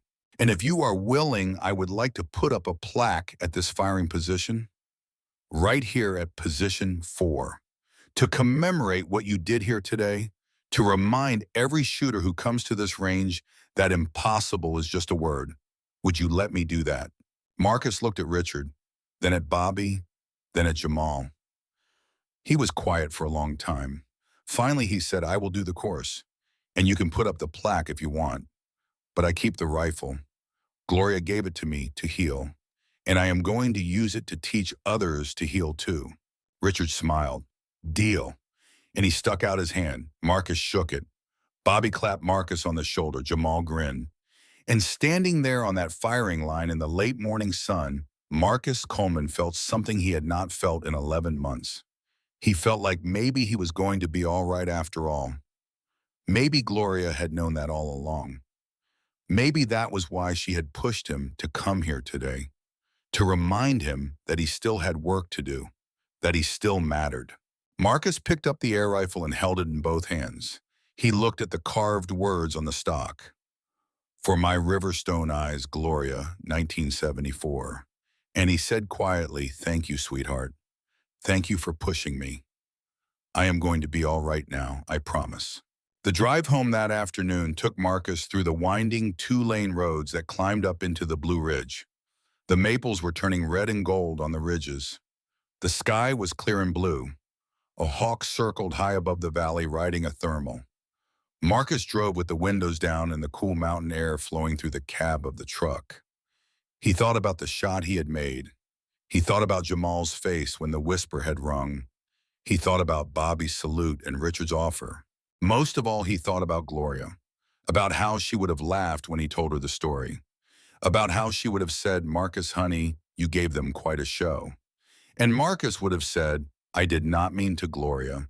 And Gloria would have said, "I know you did not, but I am glad you did, because that boy needed you, and you needed him too, even if you did not know it yet." When Marcus pulled into his driveway, the sun was starting to drop behind the western ridge. The light was that particular gold that only happens in October, soft and warm and slanted. Marcus sat in the truck for a minute before getting out. His knee was stiff from the drive, but he was in no hurry. He looked at the cabin through the windshield, the cabin he and Gloria had built with their own hands, the porch she had painted gray, the garden she had planted, the rocking chair where she had sat every evening. He got out of the truck slowly. He took the air rifle from the passenger seat, and he walked up the steps to the porch. He stopped at the door and turned around and looked out at the ridge. The light was fading. The air was cold and clean and smelled like wood smoke and wet leaves. Marcus said out loud, "Good evening, sweetheart. I went to the range today. You would have been proud of me. I made that shot you always said I could make, and I met some good people. People who want to help. I think maybe we are going to be all right. I think maybe we are going to keep this place after all." He opened the door and went inside. And for the first time in 11 months, the silence in the cabin did not feel empty. It just felt quiet. Marcus set the rifle down carefully on the kitchen table. He made himself a sandwich, ham and cheese, the way Gloria used to make it, with mustard and a slice of tomato from the garden. He ate it standing at the counter, looking out of the window at the last light fading from the sky. That night, Marcus went to bed earlier than usual. He was tired in a good way. The kind of tired that comes from doing something hard and doing it well and connecting with other people. He lay in the dark and listened to the wind in the trees outside. And for the first time in almost a year, he did not lie awake thinking about Gloria dying. Instead, he thought about Gloria in 1974, standing in that little gun shop in Heidelberg, holding the air rifle in both hands and smiling at him. In his memory, she said, "This one, Marcus. This one will heal you." And Marcus had said, "How do you know?" And Gloria had said, "Because I am going to make sure of it." Marcus smiled in the dark. He closed his eyes, and he slept straight through until morning, without waking once. No nightmares. No 3 a.m. wake-ups, just deep, clean, uninterrupted sleep. When he woke, the sun was already up. He made coffee and walked out onto the porch with the cup in his hand. He stood there looking out at the ridge and realized something. He had slept through the entire night. No nightmares, no waking in the dark reaching for Gloria and finding only empty space. Just sleep. And he realized something else. He was not dreading the day. For the first time in 11 months, he was actually looking forward to what came next. He said quietly, "Gloria, I think I am going to be all right. I think you knew that. I think you have always known that." 3 days later, Jamal Patterson posted a video. It was 22 minutes long. The title was "Master Sergeant Marcus Coleman Needs Our Help." The thumbnail was a still image of Marcus at the firing line with the air rifle shouldered and the whisper visible in the background. Jamal's production quality had improved since his early videos. He had learned to edit, to pace, to tell a story. The video opened with the footage of Marcus hitting the whisper. Jamal let it play in real time. No music, no narration, just the sound of the range, the ambient noise, the soft thump of the air rifle, the 2-second pause, and then the clear chime of the whisper ringing. And then Jamal's voice saying, "Oh my God, did he just?" The video cut to Jamal sitting in a studio, the same room where he filmed all his videos, white walls, gun safe in the background, sponsor logos. Jamal looked directly at the camera, and he spoke in a voice that was different from his usual video voice, quieter, more serious. He said that shot you just saw was made by a 74-year-old man named Marcus Coleman. Master Sergeant Marcus Coleman, United States Army Ranger, retired. He made that shot with a 50-year-old pellet rifle that his wife bought for him in 1974. And what I am about to tell you is why that rifle matters, why that shot matters, and why I need your help. Jamal told Marcus's story.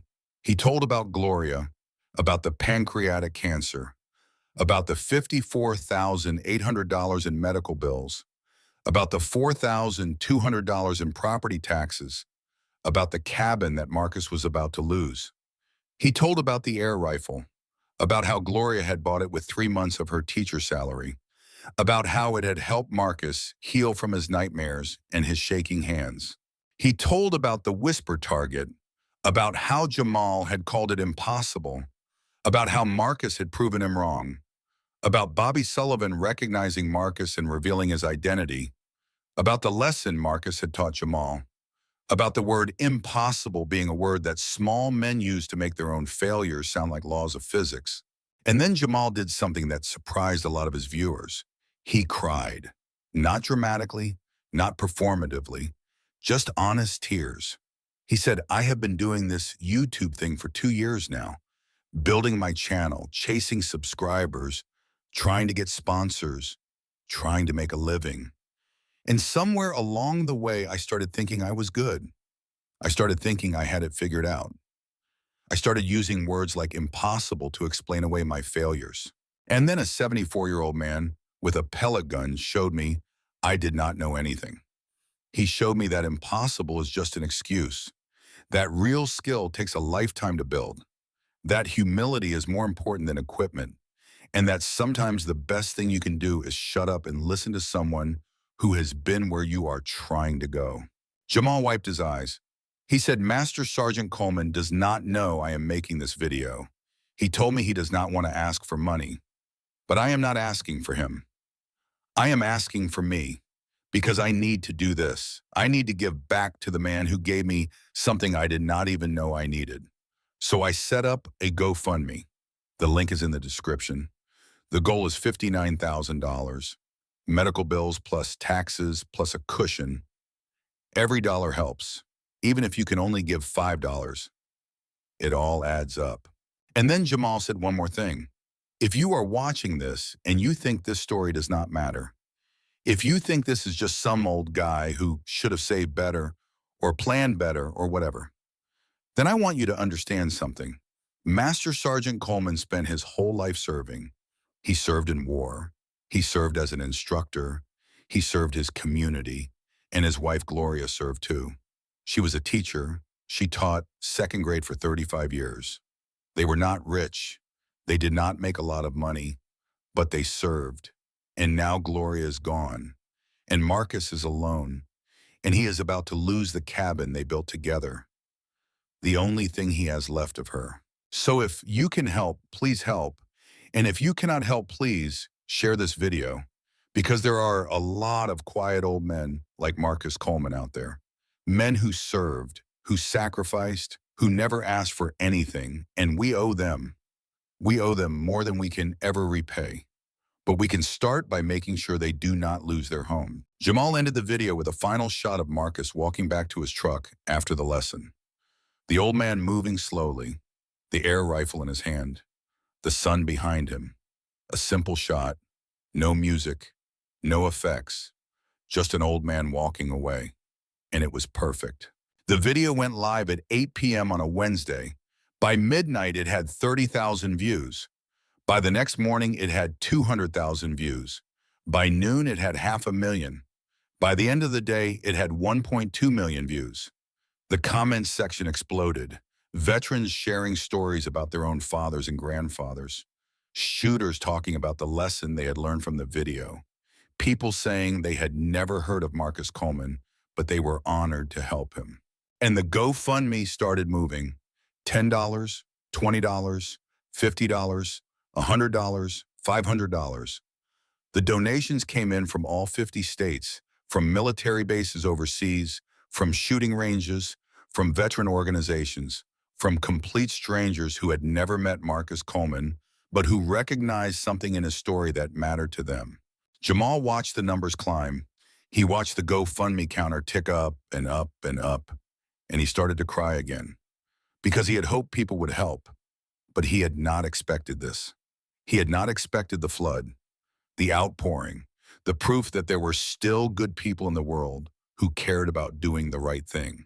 It took 5 days for the GoFundMe to hit $59,000.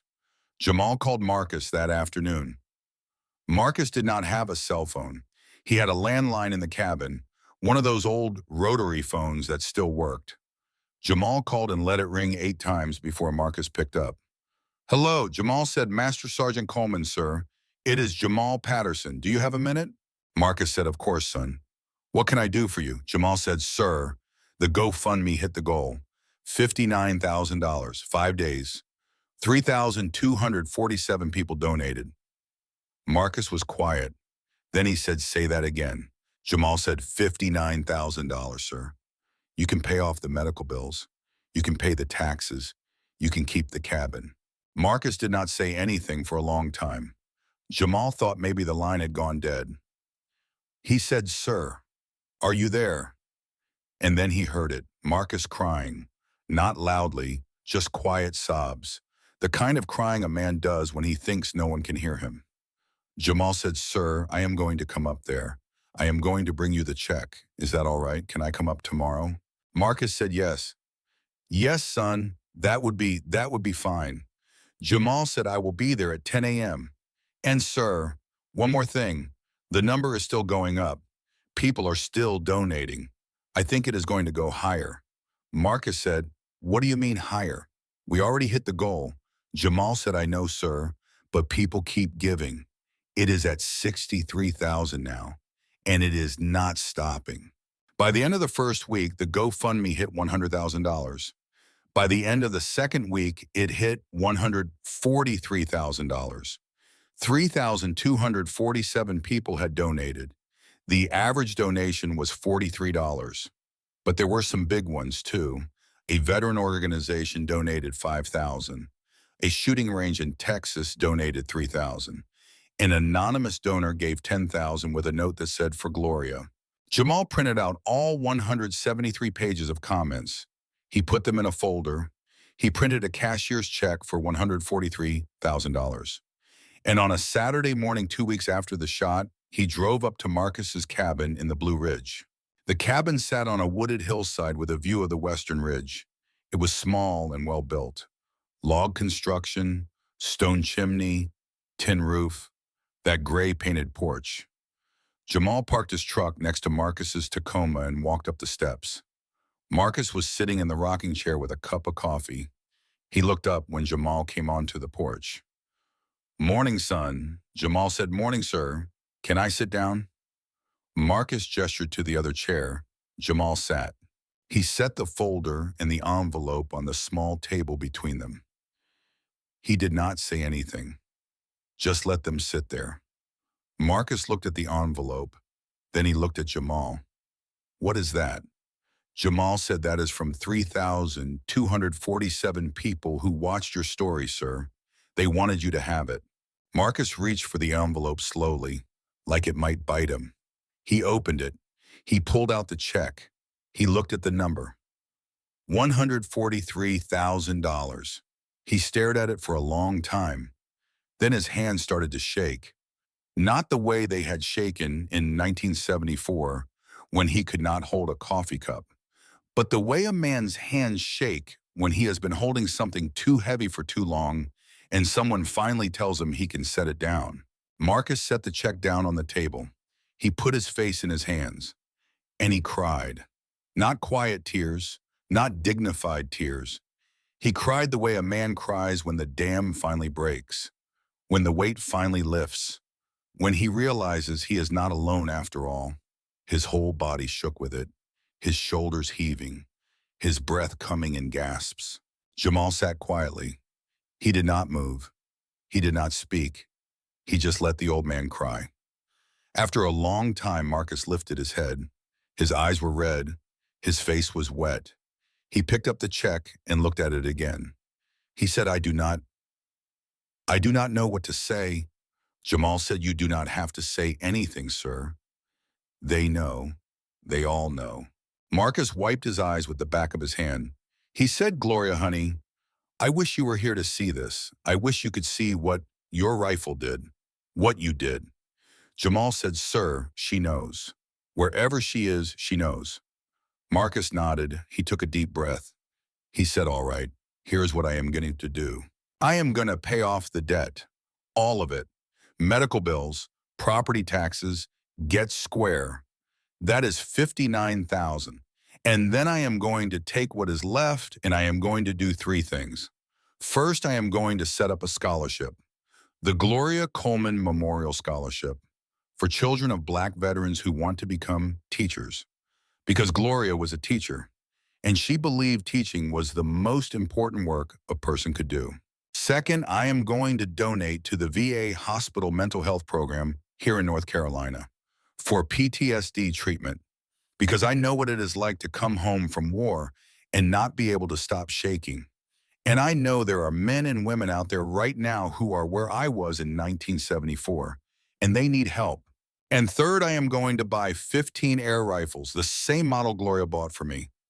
Diana Model 35 spring piston, Woodstock, and I am going to give them to 15 veterans who are struggling with PTSD, with a note that says, from Gloria and Marcus, one pellet at a time, heal yourself.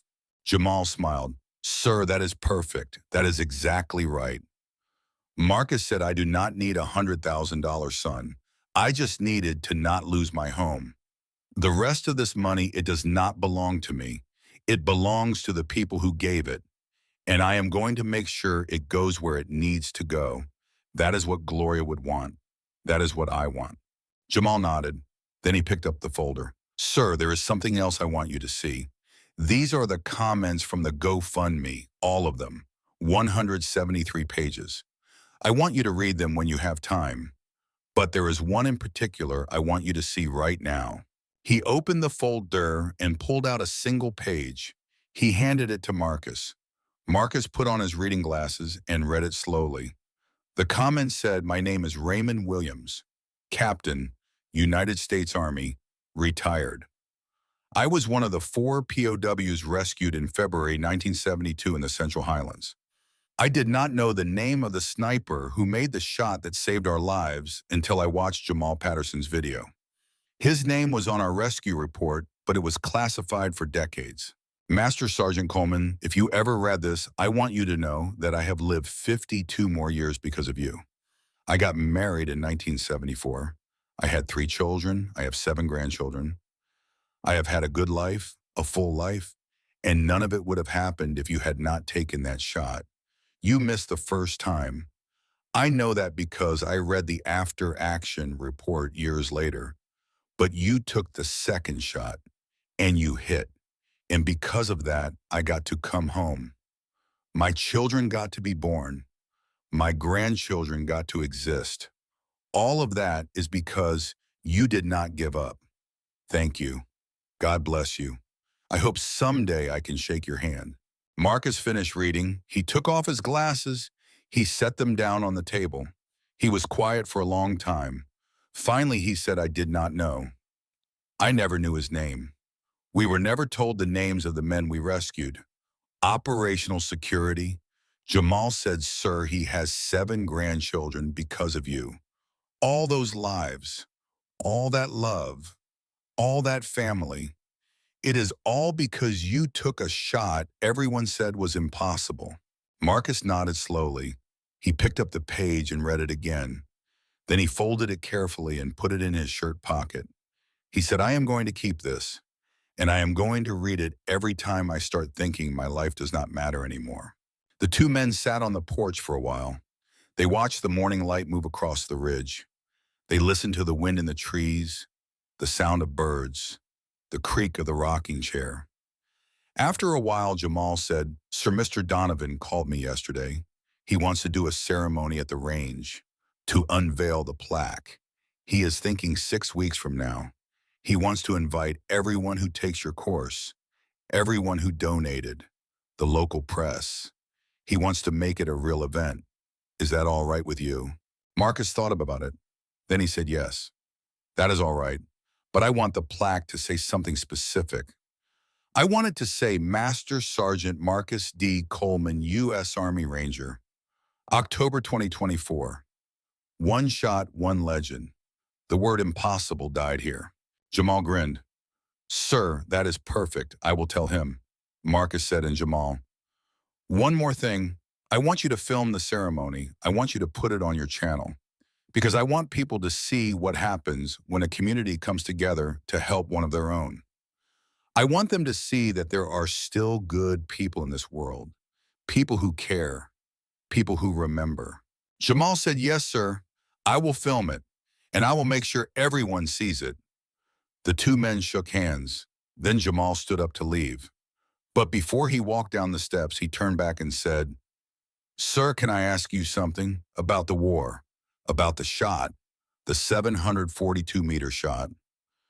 Will you tell me about it someday? Marcus was quiet. Then he said, yes, I will tell you, but not today. Today I just want to sit here and think about Gloria and think about all those people who helped me. Today I just want to be grateful. Come back in a few weeks after we do the first course. I will tell you the whole story then, and you can film it if you want. But you have to promise me one thing. What is that, sir? You have to tell it true. No music, no fancy editing, just the story, the way it happened. Because it was not a heroic story, son. It was a hard story, and the difference matters. Jamal nodded. Yes, sir, I promise. I will tell it true. 2 weeks later, Marcus and Bobby Sullivan taught the first Coleman Precision Fundamentals course at Ironwood Long Range. 12 students signed up. 8 were veterans. 2 were active duty law enforcement. 2 were civilians who had heard about Marcus from Jamal's videos. One of the civilians was a woman. Her name was Keisha. She was 48 years old, a nurse. Her brother had been a Marine, had served 2 tours in Iraq, had come home with PTSD, had struggled for years, had finally gotten help, and was doing better now. Keisha wanted to learn to shoot because her brother had told her it helped him, that the discipline, the focus, the rhythm, all of it helped him calm his mind. So Keisha had signed up for Marcus's course. On the first morning, Marcus stood in front of the 12 students and said, I am not here to teach you how to shoot. You already know how to shoot. If you did not, you would not be here. I am here to teach you how to think. And thinking starts with listening. He spent the first 4 hours teaching them how to read wind, not with flags, not with apps, with grass, with dust, with the hair on their own arms. He took them out to the range in pairs and had them lie down in the prone position and close their eyes and just feel the wind on their skin for 5 minutes. No talking, no looking, just feeling. Some of the students thought it was strange. Marcus could see it on their faces. But by the end of the first day, every single one of them could tell him which direction the wind was coming from and whether it was steady or gusting without opening their eyes. And that was when Marcus said, now you are ready to shoot. The second day was about patience.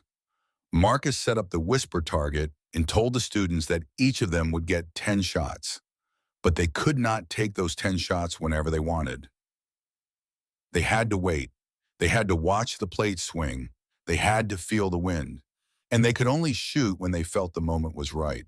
Some of the students burned through all 10 shots in 5 minutes. They missed every one.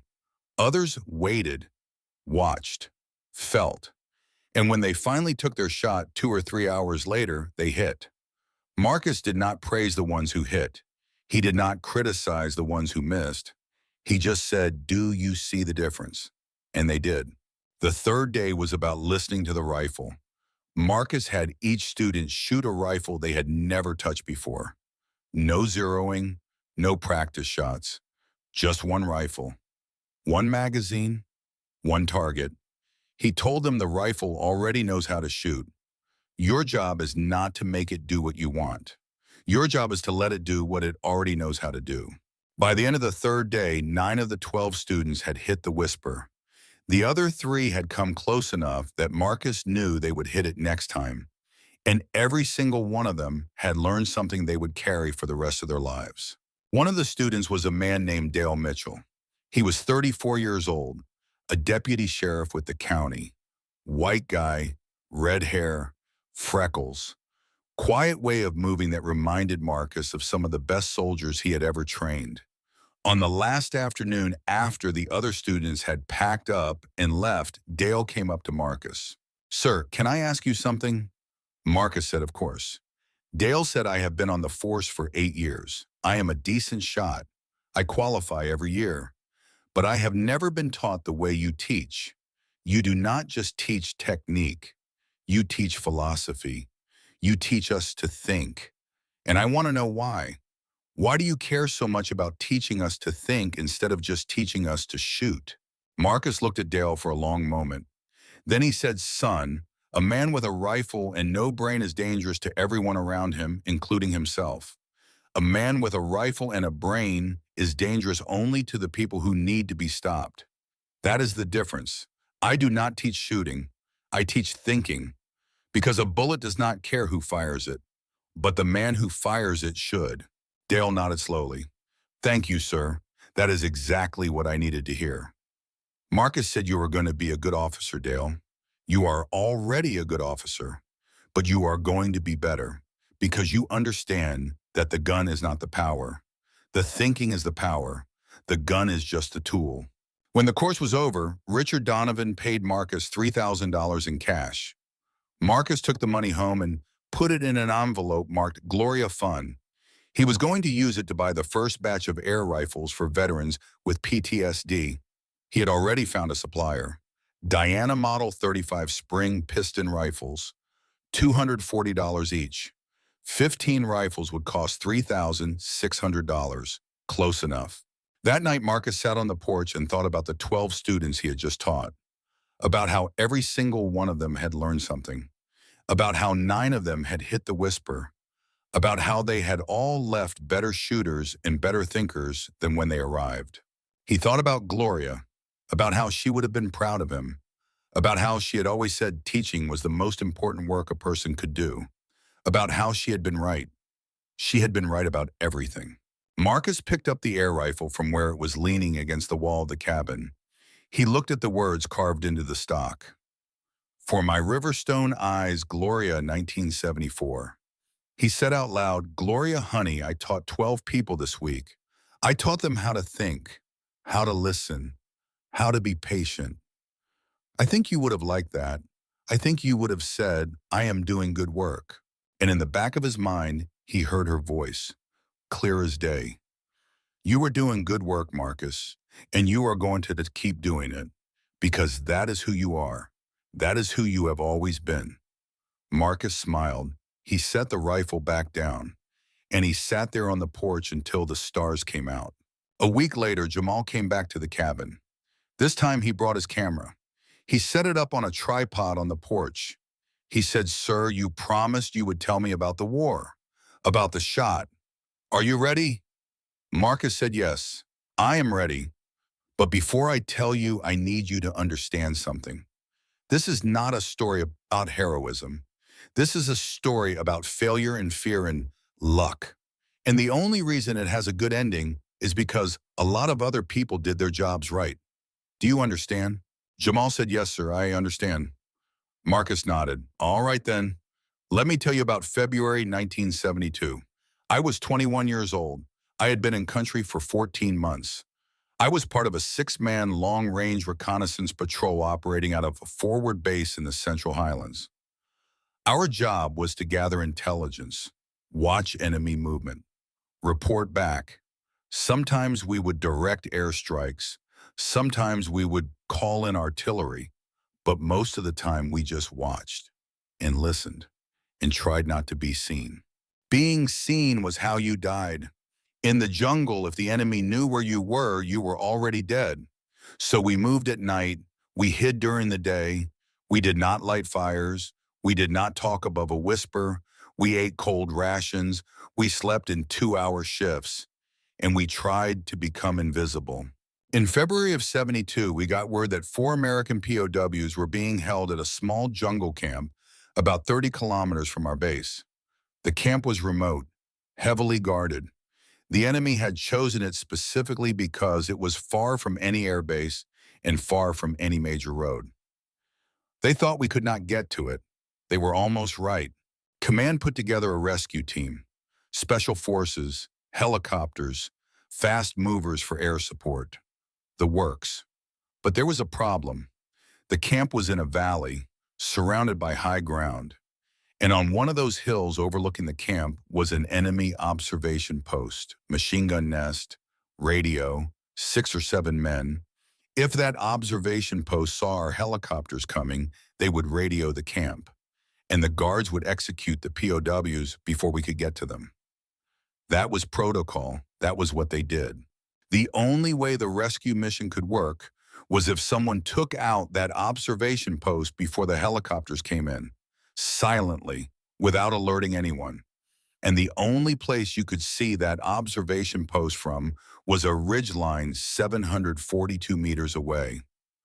Across a valley, in high wind, high humidity, high heat. And you would only get one shot, maybe 2 if you were lucky, because after the first shot, they would know where you were, and they would call in mortars. And you would have maybe 60 seconds to get out of there before you died. Command asked for volunteers. My spotter and I raised our hands. We had done long shots before, not that long. The longest I had made up to that point was 560 meters. But we were good, and we were willing, and we were the only team available. So they sent us. We inserted 2 days before the rescue mission, hiked through the jungle at night, climbed that ridgeline, found a position, set up our hide, and we waited. My spotter's name was Darnell Washington, good man, from Georgia.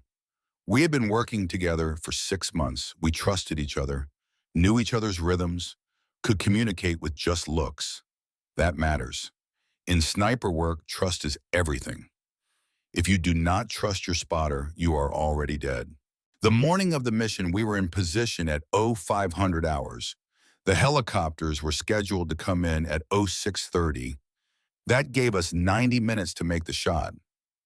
Darnell spent the first hour glassing the observation post through his spotting scope, counting men, watching their routine, looking for the officer. At 0600, he said, "I got him. Fourth side of the post, radio on his back. That is your target." I looked through my scope, 742 meters. The rangefinder did not lie. The wind was gusting left to right, maybe 12 to 15 miles per hour. The temperature was already 90 degrees. The humidity was brutal. My hands were slick with sweat. My shirt was soaked through. Bugs were crawling on my face. I did not move, did not swat them away, just let them crawl. I did the math. 742 meters, 12 mile per hour crosswind, 90-degree temp, high humidity. My rifle was zeroed at 100 meters, so I needed to come up 32 minutes of angle for elevation and hold about 4 feet into the wind for drift.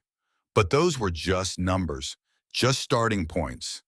The real shot would be about feel, about watching the target, watching the wind, watching the mirage, and pulling the trigger when everything felt right. I adjusted the scope, dialed in the elevation, checked the wind again, and then I settled in behind the rifle and I waited. I waited for the wind to drop. I waited for my breathing to slow. I waited for my heart rate to come down. 68 beats per minute, down to 55, down to 52, and when everything felt right, I took the shot. I missed. The bullet hit low and right, kicked up dirt about 2 feet behind the target. The officer spun around, started yelling, started reaching for his radio. Darnell said you got about 10 seconds before he calls it in. Take him again. I did not think. I did not recalculate. I just adjusted my hold by feel. Came up a little, came left a little, and I took the second shot. And this time I hit him. Center mass, he went down. The radio went down with him. The other men at the observation post started scrambling, trying to figure out where the shot had come from, looking in the wrong direction, looking everywhere except where we actually were. But by then, Darnell and I were already moving, already breaking down the hide, already running. 30 seconds later, the ridgeline where we had been was getting pounded by mortar fire. We ran for 2 miles through the jungle, branches whipping our faces, vines tangling our feet. We could hear the helicopters coming in behind us. We could hear the shooting start at the camp, and we kept running. We did not stop, did not look back, just ran. We linked up with the extraction team at the rally point, and we found out later that all 4 POWs had been rescued. No Americans killed. 6 enemy combatants dead at the observation post after we left. Another 12 at the camp. Mission success. I got a Bronze Star. Darnell got a Bronze Star. And for the next 50 years, I carried that shot with me. Not the second shot, the first shot, the one I missed. Marcus stopped talking. He looked at Jamal. That is the story, son. That is the shot everyone talks about. 742 meters under bad conditions. But the truth is I missed the first time. And I only got a second chance because Darnell was a good spotter. And because the enemy officer was slow reaching for his radio. If either of those things had been different, those 4 men would have died. And I would have been the reason. Jamal was quiet for a long time. Then he said, "Sir, with respect, I think you are wrong. I think the reason those men lived is because you took the second shot. You did not freeze. You did not panic. You adjusted and you fired again. That is not luck. That is training. That is discipline. That is exactly what you have been teaching all of us. Do not give up after the first miss. Adjust and shoot again." Marcus smiled a small, tired smile. "Maybe you are right, son. Maybe you are right. But I will tell you this. I have thought about that shot every single day for 52 years. And every single day I wonder what would have happened if I had missed the second time too. And every single day I am grateful I did not have to find out." Jamal turned off the camera. He said, "Sir, thank you for telling me that. I know it was not easy." Marcus said no. It was not easy, but it needed to be said. Because too many people think war is about being a hero, and it is not. War is about doing a hard thing and hoping you do it right and living with it afterward. That is all it is. 6 weeks after Marcus made the shot on the Whisper target, Ironwood Long Range held a ceremony. Over 400 people showed up. There were veterans in dress uniforms, families with children, students from the Coleman Precision Fundamentals course, people who had donated to the GoFundMe, local press, county officials, and standing in the front row were Jamal Patterson and Bobby Sullivan and Dale Mitchell, the deputy sheriff. Richard Donovan stood at a small podium near position 4. He cleared his throat and said, "Ladies and gentlemen, thank you for being here. We are gathered to honor a man who does not think he needs to be honored, but that is exactly why he deserves it. 6 weeks ago, an old man with a pellet gun did something on this firing line that reminded all of us what the word skill really means. But more than that, he reminded us what the word humility means, what the word service means, what the word teacher means. Master Sergeant Marcus Coleman did not come here that day to show off. He came here because he was lonely, because his wife had died and he missed her. And when a young man with an expensive rifle said a target was impossible, Marcus did not correct him with words. He corrected him with action. One shot, one moment, one lesson that every person on this range that day will carry for the rest of their lives. Today we are unveiling a plaque that will remain at this firing line for as long as this range stands. And I want Master Sergeant Coleman to come up here and see it first. Marcus walked slowly to the podium. He was wearing a clean button-down shirt and pressed trousers and his ball cap. He looked uncomfortable. Richard pulled back a canvas cover and revealed a brass plaque mounted on a post next to the firing bench at position 4. The plaque read, Master Sergeant Marcus D. Coleman, U.S. Army Ranger, October 2024. One shot, one legend. The word impossible died here. The crowd applauded. Marcus stared at the plaque for a long time. Then he turned to Richard and said, Thank you. I do not know what else to say. Richard smiled. You do not have to say anything, Marcus. But if you want to, these people would like to hear from you. Marcus looked out at the crowd. He saw veterans. He saw young shooters. He saw families. He saw Bobby Sullivan standing with his arms crossed and a huge smile on his face. He saw Jamal Patterson with his camera up recording. He saw Dale Mitchell. He saw Keisha, the nurse who had taken his course because her brother was a Marine. Marcus cleared his throat. All right, I will say a few words. I did not come here 6 weeks ago to teach anyone anything. I came here because I was lonely. My wife, Gloria, died 11 months ago, and I missed her voice. I missed the way she would push me to do things I did not think I could do. That morning, she pushed me one more time. In my head, I heard her say, Marcus, honey, go show that boy. So I did. But I want you to understand something. That shot I made that day, it was not about skill. It was about 50 years of practice, 50 years of listening, 50 years of failing and trying again. I have missed more shots in my life than I have ever made. The only difference between me and most shooters is I kept shooting anyway. The word impossible. I have heard that word my whole life. I heard it when a senior officer told me a target could not be hit. I heard it from myself when I came home from war and could not stop shaking and thought I would never be whole again. I heard it when Gloria got sick and the doctor said there was nothing more they could do. But here's what I learned. The word impossible is only true if you stop trying, if you stop listening, if you stop believing that the next shot might be the one that lands. So when that young Marine said the whisper was impossible, I did not get mad at him. I just wanted to show him that it was not. Because I remember what it feels like to think something is impossible. And I remember what it feels like when someone shows you it is not. Gloria bought me an air rifle in 1974. She spent 3 months of her teacher's salary on it. She told me I did not need to kill anymore. I just needed to aim at tin cans until my hands stopped shaking. That rifle saved my life, not by making me a better shooter, by making me a better man. And now all of you have saved my life again. You kept me from losing the home Gloria and I built together. You gave me a reason to keep teaching. You reminded me that I still have work to do. So thank you. From the bottom of my heart, thank you. And Gloria, wherever you are, honey, I hope you are watching, because this is all because of you. The crowd applauded again. Some people were crying. Marcus stepped back from the podium. Jamal came forward and shook his hand. Then Bobby Sullivan came forward and hugged him. Then one by one, people from the crowd came forward. Veterans who wanted to shake his hand, young shooters who wanted to meet him. Parents who wanted their children to meet a man who represented something they were not sure existed anymore. Marcus stood there for 2 hours and shook every hand. He listened to every story.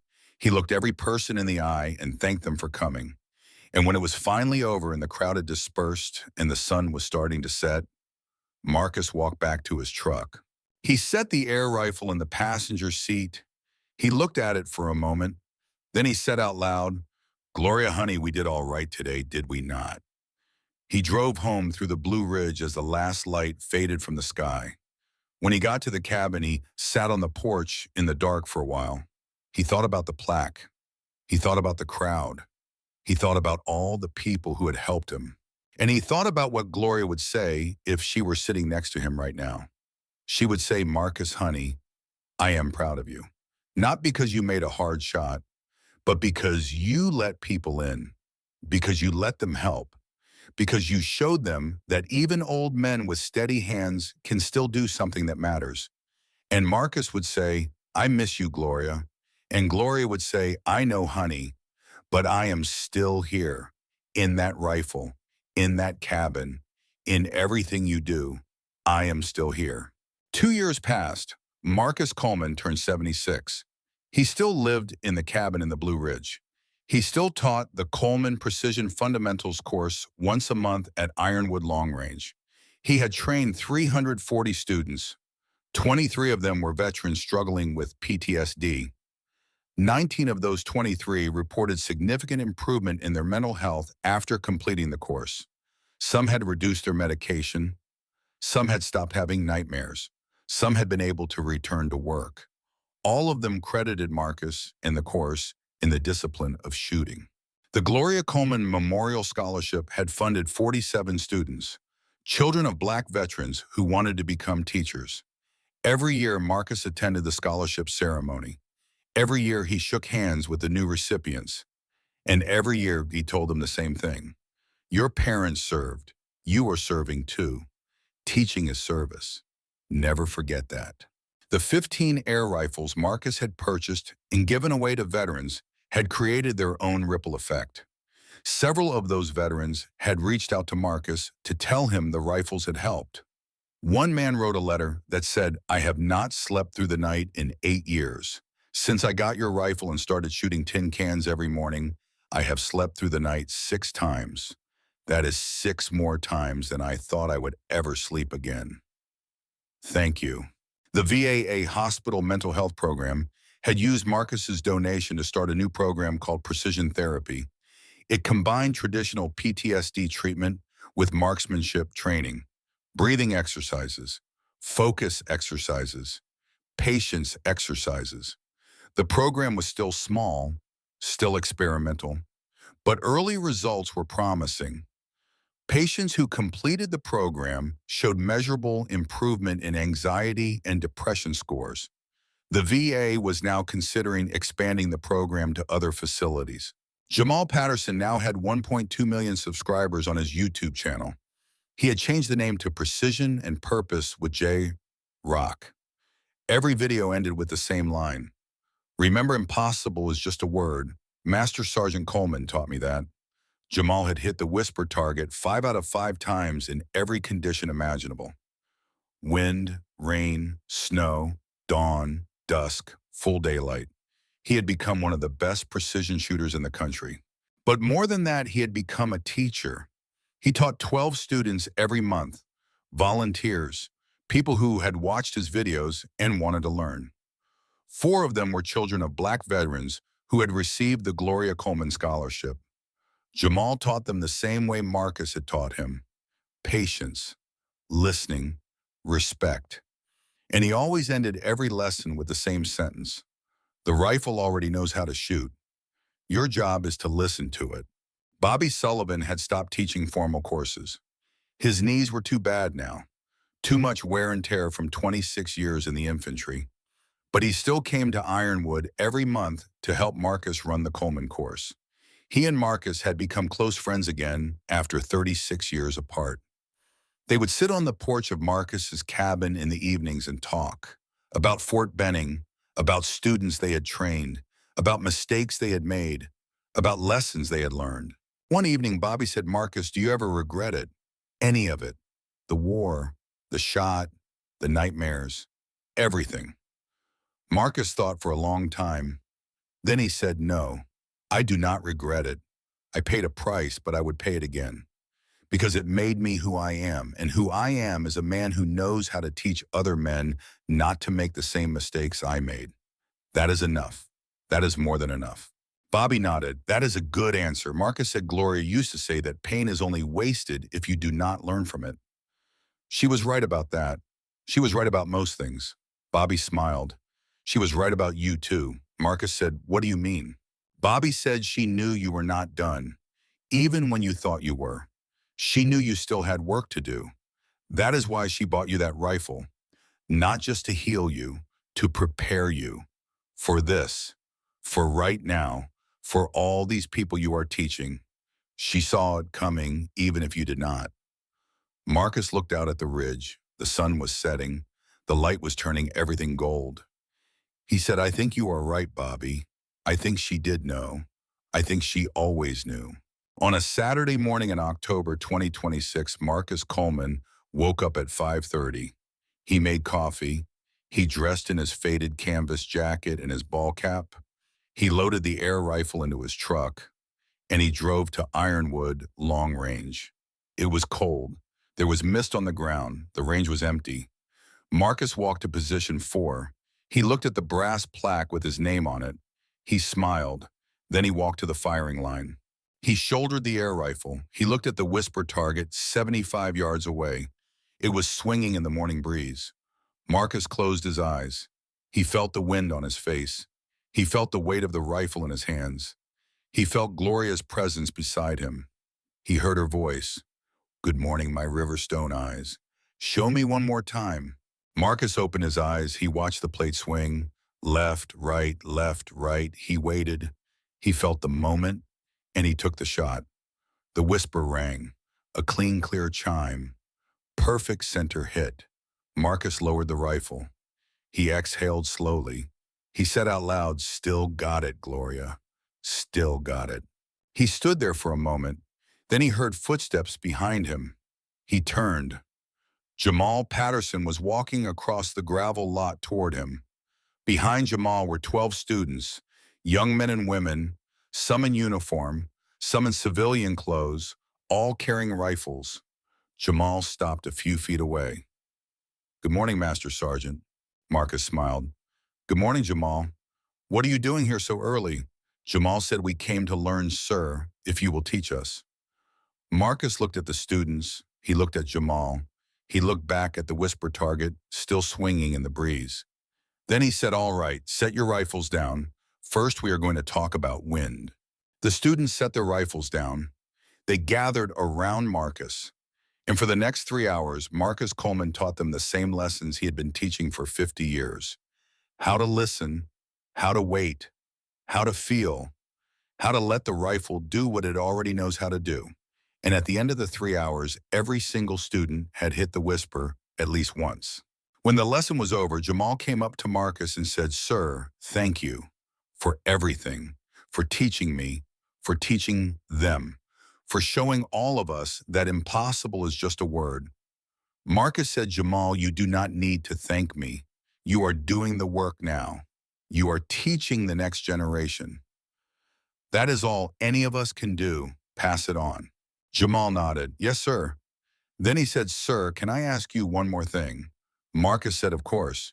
Jamal said, when you took that first shot 2 years ago on the whisper, what were you thinking about? Marcus smiled. I was thinking about Gloria, about the rifle she bought me, about how she told me I did not need to kill anymore. I just needed to aim at something and heal. That is what I was thinking about. And what are you thinking about now, sir? Marcus looked out at the range, at the students packing up their rifles, at the whisper target still swinging in the morning breeze, at the ridge beyond the range where the mist was starting to lift. He said, I am thinking that my wife was right. I am thinking that pain is only wasted if you do not learn from it. And I am thinking that I still have work to do. Jamal smiled. Yes, sir, you do. Marcus picked up the air rifle. He walked back to his truck. He set the rifle in the passenger seat.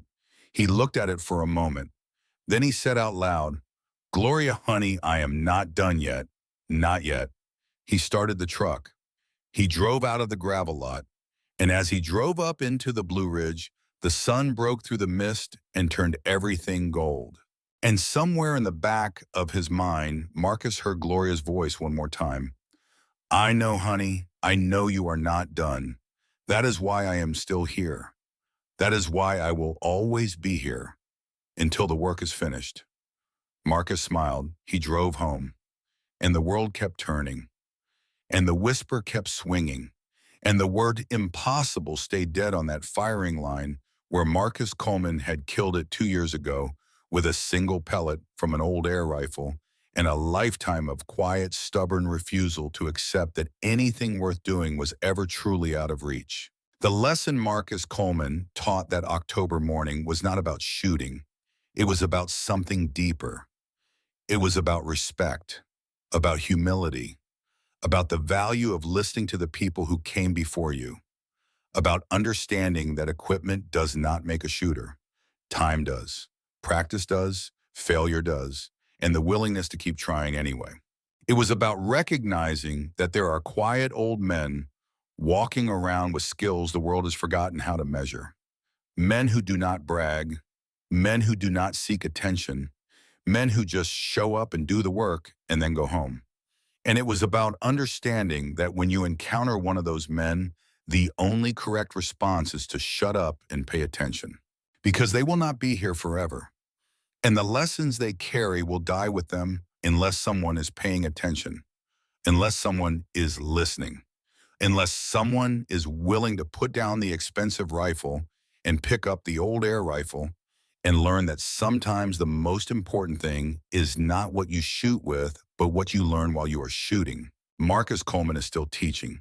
He is still living in the cabin Gloria built with him. He is still walking out onto the porch every morning with a cup of coffee and watching the mist rise off the valley. And he is still hearing Gloria's voice in the back of his mind saying, Marcus, honey, you still have work to do. And as long as he can hear that voice, Marcus Coleman will keep teaching. He will keep showing up at Ironwood Long Range. He will keep taking students out onto the firing line and teaching them how to read wind with a blade of grass, how to wait for the moment when the target and the wind agree, how to let the rifle do what it already knows how to do. And he will keep telling them the same thing he has been telling students for 50 years. The word impossible is a word that small men use to make their own failures sound like laws of physics. Do not be a small man. Be patient, be humble, be willing to fail, and keep shooting anyway. Because somewhere out there is a target that everyone says is impossible, and the only way to prove them wrong is to take the shot. Not because you are trying to show off, not because you are trying to prove something, but because someone once told you it could not be done, and you believed them, until someone older and wiser showed you that it could, and now it is your turn to show someone else. That is the work. That is the only work that matters. Everything else is just noise. If this story meant something to you, if it reminded you of the quiet old men in your own life, the fathers and grandfathers and uncles and neighbors who never brag about what they did and never will, leave 2 words in the comments. Leave the words one shot. Leave them for Marcus. Leave them for every man who ever proved something impossible by doing it once and then walking away without making a speech about it. They are still out there. And every so often, one of them clears his throat behind you on a firing line. And if you are smart, you will stop talking and start listening. Because what they have to teach you cannot be bought with money or learned from a book. It can only be passed from one person to another, one shot at a time, one student at a time, one quiet morning at a time. And that is the legacy of Master Sergeant Marcus Delano Coleman, United States Army Ranger, retired, not the shot he made, but the students he taught, not the target he hit, but the word he killed, impossible. That word died on a firing line in North Carolina in October 2024, and it has stayed dead ever since. Because Marcus Coleman showed a generation of shooters that the only thing impossible is the thing you stop trying to do, the thing you give up on, the thing you walk away from before you have given it everything you have. And if there is one thing Marcus Coleman learned in 76 years of living and 54 years of shooting, it is this: you always have one more shot in you. You always have one more try. You always have one more chance to prove that the word impossible was a lie all along. So take the shot, whatever your shot is, whatever your whisper target is, Whatever the thing is that everyone keeps telling you cannot be done, take the shot. And if you miss the first time, take it again. And if you miss the second time, take it a third time and keep taking it until you hit. Because that is what Marcus Coleman did. That is what Gloria Coleman believed he could do. And that is what every single student Marcus ever taught learned to do. One shot at a time, one breath at a time, one moment of patience and listening and feeling at a time. That is how you kill the word impossible. That is how you become the kind of person who makes other people believe they can do hard things. That is how you honor the quiet old men who taught you. And that is how you become a quiet old man yourself someday. The kind of man who clears his throat behind a young person on a firing line and shows them what is possible. One shot at a time.